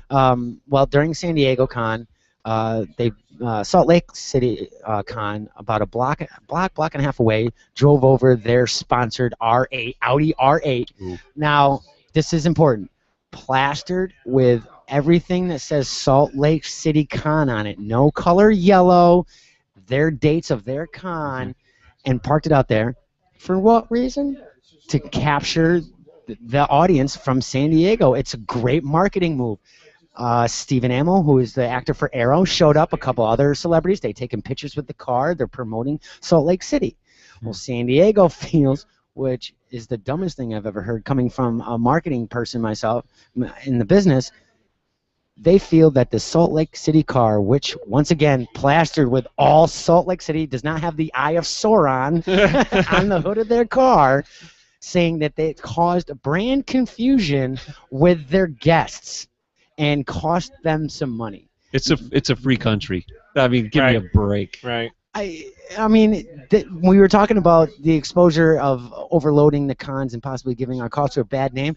That's is a prime example of giving our culture a bad name. So somebody the outsider looking in, the general public reading this article and maybe being interested in some of the movies, and all of a sudden we see the largest con in the United States suing an up-and-coming, very good con. They're growing because of brand confusion and possible of losing money. I'm still trying to rack my head. How do you lose money when they already bought the damn tickets? It's true. And the only reason a business like that would act like that is out of fear of losing money and fear of shrinking or losing it all. San Diego Comic-Con International. How are you going to lose any money from Salt Lake City when your tickets are already purchased? San Diego is becoming impossible for a lot of people to attend, right? Oh, yeah, there's like a 2-year waiting list on stuff. They're going to other shows. People are going to other shows. Yeah, and it's getting too hard to get in. And exactly. You know, as a marketing standpoint, I think it was genius. Yeah. You have a captive audience right there. Why not? Yep. And it's a couple weeks away. Yep. It's not even near the same date. They never said that they were a part of San Diego Comic-Con whatsoever. Paul used to live out west, right? Did you used to live? No, I lived in New York City. Okay. Yep. All right. Why? What was it? Were you going to Well, I was say? just gonna say, like, have you been I'm to dressed like a cowboy is why. Yeehaw! See, that fools some people. Always gets me every time. That salsa was made in New York City. You ever been to San Diego? Diego? Comic-Con? Oh, yeah. So what do you think? How recently? 2 years ago I went. Okay, so you're still getting on the huge hype. So how is it out there? It's got to be. I'm personally not a fan of it. Okay. I never have a table there though. Oh, you've gone. Okay. You need that $500. I'm sure they're not $500. With my clients and to do interviews or things like that or demos or panels. But it's what is it, August now? I just got my registration for San Diego for next year. Yeah. And they'll probably their tickets go on sale quick and they're gone within hours. Yeah. Yeah. And there's a 2-year waiting list supposedly I heard for getting in. Yeah, I'm glad hotels are booked up. I'm glad I don't have to deal with that. So for them to go out and sue them, and now they're trying to copyright Comic-Con. Yeah. And they did this in 1996 against the Chicago Con and lost. Now they trademarked. This is the weird thing. They trademarked Comic-Con. But you can't copyright a general term, but you can trademark Comic-Con with the dash and together. Right. So that still means that any other con can still use Comic-Con, but if they try to copyright it, but I thought trademarks was a higher. I know it's weird. I know it's weird. They can't tell them to stop the convention. They can tell them to stop using. Well, now they want to be the only Comic-Con in the United States, and that's so now it would be Albany Convention. It'll never happen. No, it never happened. It's a general term now. People will call it what they want. And we had a lawyer on. We were talking with a lawyer about this, and they're like, "This is a waste of everybody's time and money," and they think that Salt Lake City is going to go through with it, just to prove a point. Well, that's pretty neat. There's not a lot of shows in Utah, as far as I know. So no, there's not. But I figured it'd be settled. It'd be not much in Utah, but it'd be really cool for Salt Lake to stand up for all these other conventions and go through it and keep it in court. They might settle out of court. Yeah. They got to stick to their guns. Oh, I agree. I mean, it's just ridiculous, and it gives the whole culture a bad name for San Diego. I know a few people after they read the articles, they're like, I have no real serious ambition to go to that con now after that kind of representation they're doing.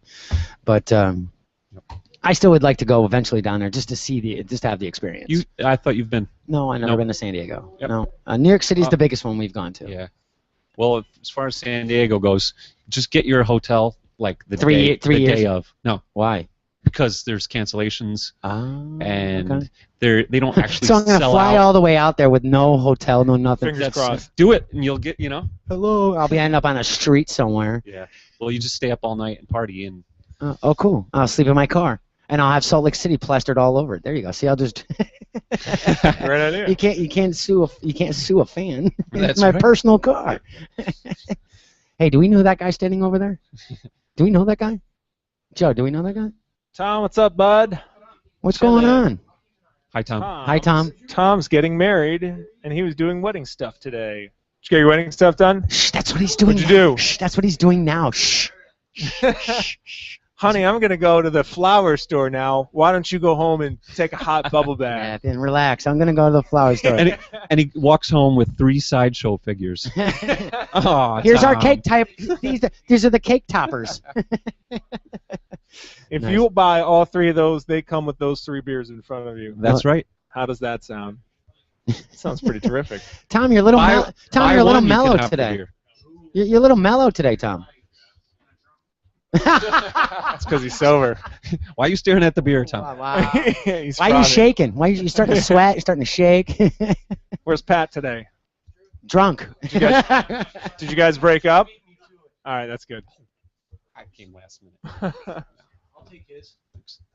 It's good. Paul's buying the beers. Sorry, man. Don't I always buy beers? I don't know. I don't drink beer. I can't. You know that. Oh yeah. I You drink. I get waters. I get waters. Vodka giblets. Get vodka giblets yeah, with the little balls in them. I like actually vodka giblets. Giblets.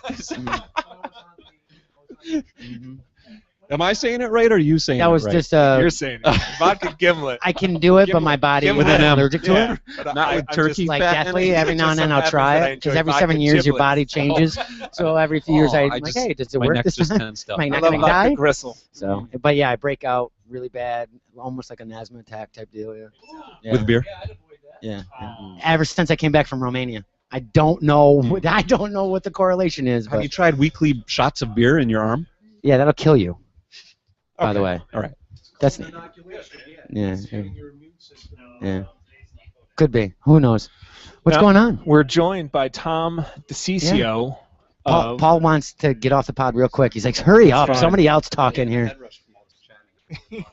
That's a lie. It's exhausting. That's total lie. Now, Did you hear about our vibrating stormtroopers? Give me 10. no, we don't need to. Yes, we do. We really don't. But right now, listeners, we're joined by Tom DeCiccio of Geek Culture Podcast. Hey, what's going What's on? going on, guys? What was that podcast? Geek Culture fucking podcast. Okay. What's going on, man? Nothing, man. Yeah? Long day. Yeah? Long, yeah. Tell Wedding us about stuff. it. Wedding stuff. Yeah, yeah. Stupid wedding stuff. So expensive. Stupid love. Think about how many comics I could buy with all the fucking money I spent. Right? She'll never listen to this. I can say whatever I want. I'm sending. Let it- I'm let sending. it all What are go, you talking about? We're Facebook friends. I'm gonna send her the link. Hey, this is your safe zone. You're Yeah, you're safe safe here. Oh man. So what were you doing today for wedding stuff? We went to our venue. It's boring. You don't. No. Don't No, even. no. Wait, we want are to we talk invited? about- Can we I'm jealous. podcast? Can we podcast at your wedding? No. No. Come on. It's terrible. Maybe the parking lot. All right, What? I'll do it. We're not all right, even the good I'll enough. bring you Reception. guys out drinks, but you got. We're not good. All right. We're good. We're not even good enough to be inside. Wait, can I go to your wedding? Bathroom. You can podcast from the bathroom. All right, we'll do it. Bathroom Like, conversation. Why is that a bad? Handicap stall. It's Come gonna be on, a big one. podcast. It's like a deluxe Podcasting- size. We can That'll be podcast and be your DJ. The least. Yeah, you probably. You do that. Yeah. Ah, see? There you go. Sold. Like a I have the equipment. rhinestone cowboy. As long as it's only like karaoke DJ. Like you All guys right. just sing the whole time. All right. I can do that. I'll do that. I can do that. Sweet. People will be like, this wedding sucks. Can we announce the guests as they come Be in? like, I was about to say this wedding sucked until those two Until those- DJs got up there and started singing. Hello. Prestige worldwide. So, All right, so so what brings you into the depot? where's the I where was you guys? hoping that Darren had another copy of New Mutants '98, but somebody already bought it. Fucking jealous. I know. Well, I can help you out there. Are you really? He's got a digital copy for Do you sale have the Marvel for Free $2. Comics app?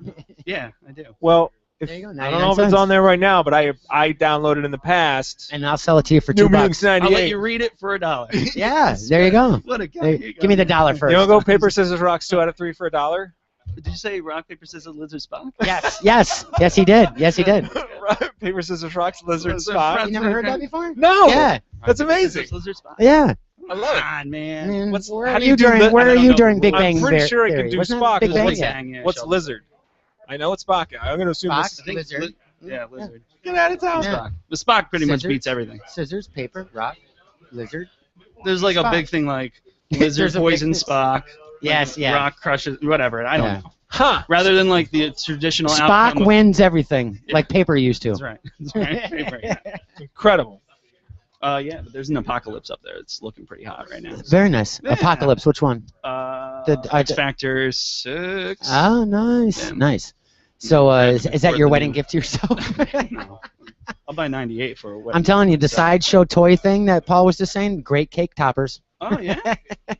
Is there You like could a Harley be the Quinn in it? Joker and Harley Quinn. There we See, go. there you So- go. There you go. Nothing says Great loving cake. couple. And make sure you take those before anybody cuts that cake. Oh yeah. You're right. So you got and saw the venue, the whole boring kind of stuff. Yeah. yada, Wait, yada. where's the venue? Really Excellent wanna- Adventures in Ballston Spa. Yeah. Where you guys getting? Where you guys? Empty parking lot. Just to where the you left. getting married? In Queensbury. Where? Oh, you're getting married up here? Yeah. Where? I live in Queensbury. Yeah. You live in Queensbury? Yeah, we live in Yeah. Glens Falls. Yeah. What the hell is it? Oh, the Highland. The Highland Oh, you Golf wanna- Course. oh, you What's the getting- date? November 8th. I'll be there. I'll be there.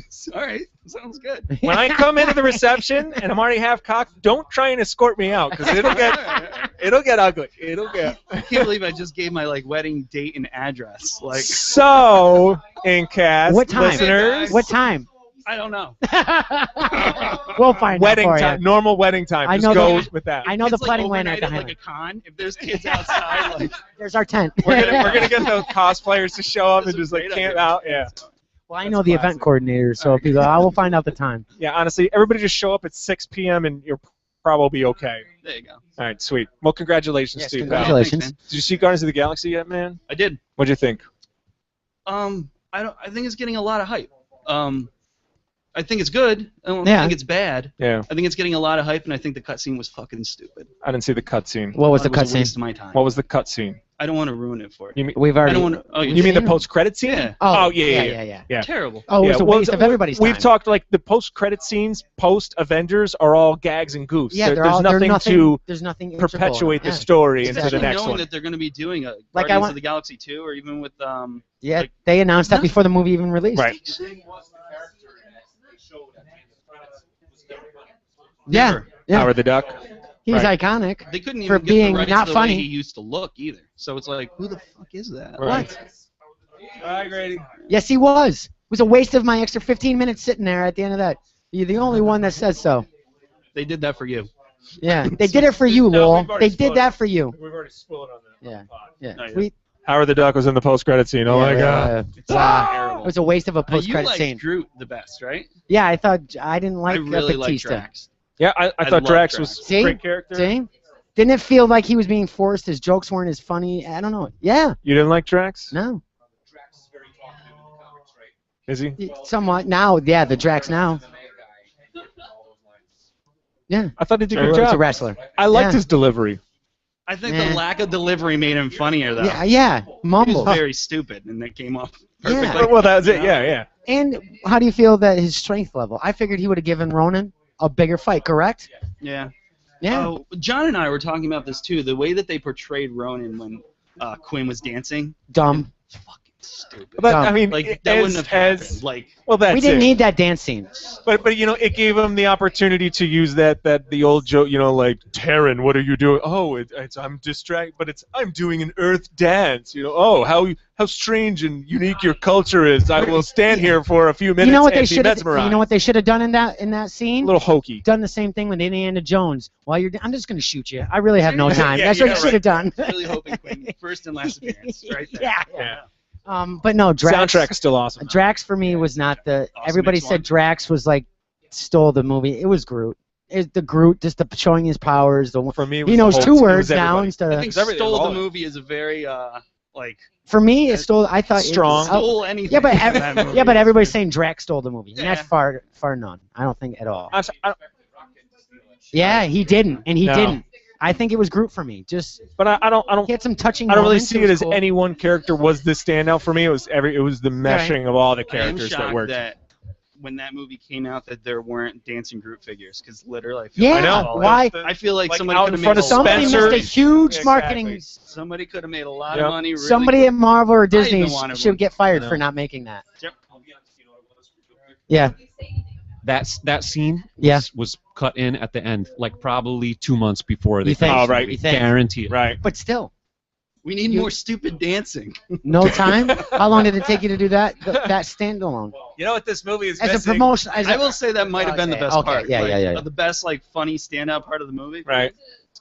so I'm waiting to see how many Ooh, sorry. unlicensed dancing My Groots. fault, Mr. I guarantee Marz. you we're gonna see dancing Groots at New York City Comic Con. Unlicensed, guaranteed. It's my fault. Some cheesy ones. Yeah, they're cheesy ones. Paul Harding, can we do one? Yeah. I know exactly. Okay. Right. You know what I also haven't seen yet?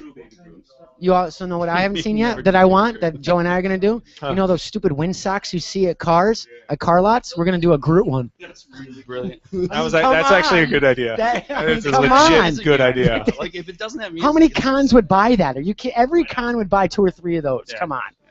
So we're All gonna it do reminds that me and of get is the- sued by Marvel for having whatever. We'll do a knockoff one. We'll just make it purple instead of Groot with 3 O's. Like Groot. and It's got 2 a T's. silent T. Yeah, exactly. Has No, anybody it's made the Grot. leap No, for with only one O. It's Grot. Grot? Yeah, Grot. Yeah, right. No kidding. Did anybody make the leap with TMNT? No. What's No, that? Going to? No. To the new Teenage I'm Mutant I Ninja haven't against seen it. I'm They've not already gone for interested. 2 already too. That was another thing they announced before Did the you see movie. Did you No, see it? I'm like playing with it. I want to see Guardians again to pick up on like Some of the the. nuances and Yeah, yeah. stuff. Right. Just to Look for kinda- Beta Ray Bill. I didn't see that. Yep. Yeah, I mean, Yeah. He's in a collector case I didn't see that. in the back. That's kind of cool. The Did first, anybody the first see scene when you walk in, Beta Ray there's Bill? there's a red cape, and I'll show you the Nobody- blow up picture.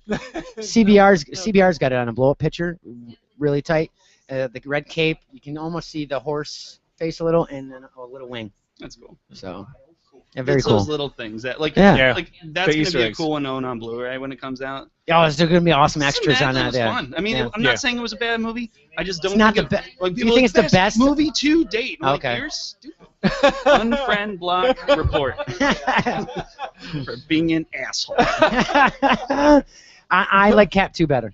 Yeah, That's me how too, I- yeah. 100%. And I think Paul just Hands said the down. same. No kidding. Cap Now, see, 2 for better. me, I did enjoy Guardians of the Galaxy But more, it's two just for the different just for the two cosmic different movies, spacefaring too. romp Right. comedy that it And was. it was fun. Sure. It was Yeah. definitely a great movie. They did Yeah. it. They knocked it out of the park, I think. But I They guess did a that's it. great I job. had more fun watching Guardians of the Galaxy than I did Cap. Oh yeah, Yeah. me too. There were a lot But I of loved Cap. blockbusters that came out recently that definitely could have changed the entire game. Like I feel like Guardians is just about to fall off like the top movies out right now. Right. Like Guardians just got #1 back. It did. Yeah. Because for a while it was teenage. Yeah. But then they, also they took it away from Dawn, teenage. Dawn of the Planet of the Apes. Yeah. Or Dawn Return Or whatever. Rise. Rise Up. up, yeah. I didn't even see that yet. Me But that's neither. gone. And I hear that's phenomenal. Yeah, Yeah. yeah, there's a bunch of them. This summer's Was it been The good. Edge of Tomorrow Yeah. as well? I Yeah. didn't What see is that Edge? either. What is Edge of Tomorrow? Paul, Tom Edge of Tomorrow. Cruise, right? Synopsis. Is that the Tom Cruise one? Is that the one with Tom Cruise? Is that the one with Tom Cruise? meets Groundhog's Day. Oh, okay. Tom Okay. Cruise does. Tom Cruise does weird sci-fi movies. I though. heard that one's really good. I haven't. That's what. Yeah, he was just talking about. Somebody It. said that like if you just don't like Tom Cruise, it's worth paying your $8 to $12 just to see him die 100 times. Yeah, but that's Was he good? Non-Tom Cruise. Comedy. It was awesome. Really? Huh. So non-Tom Cruise. I heard Did we get to see him jump on a couch? Kind of like at the end of Tropic Thunder. He was sure.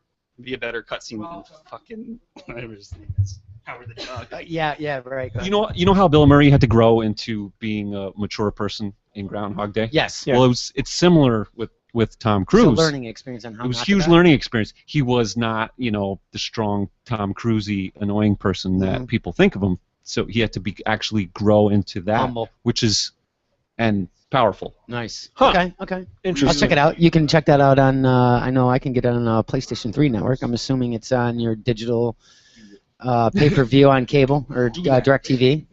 Huh. Interesting. thing. Interesting. Cool. Okay. You excited about Ant-Man?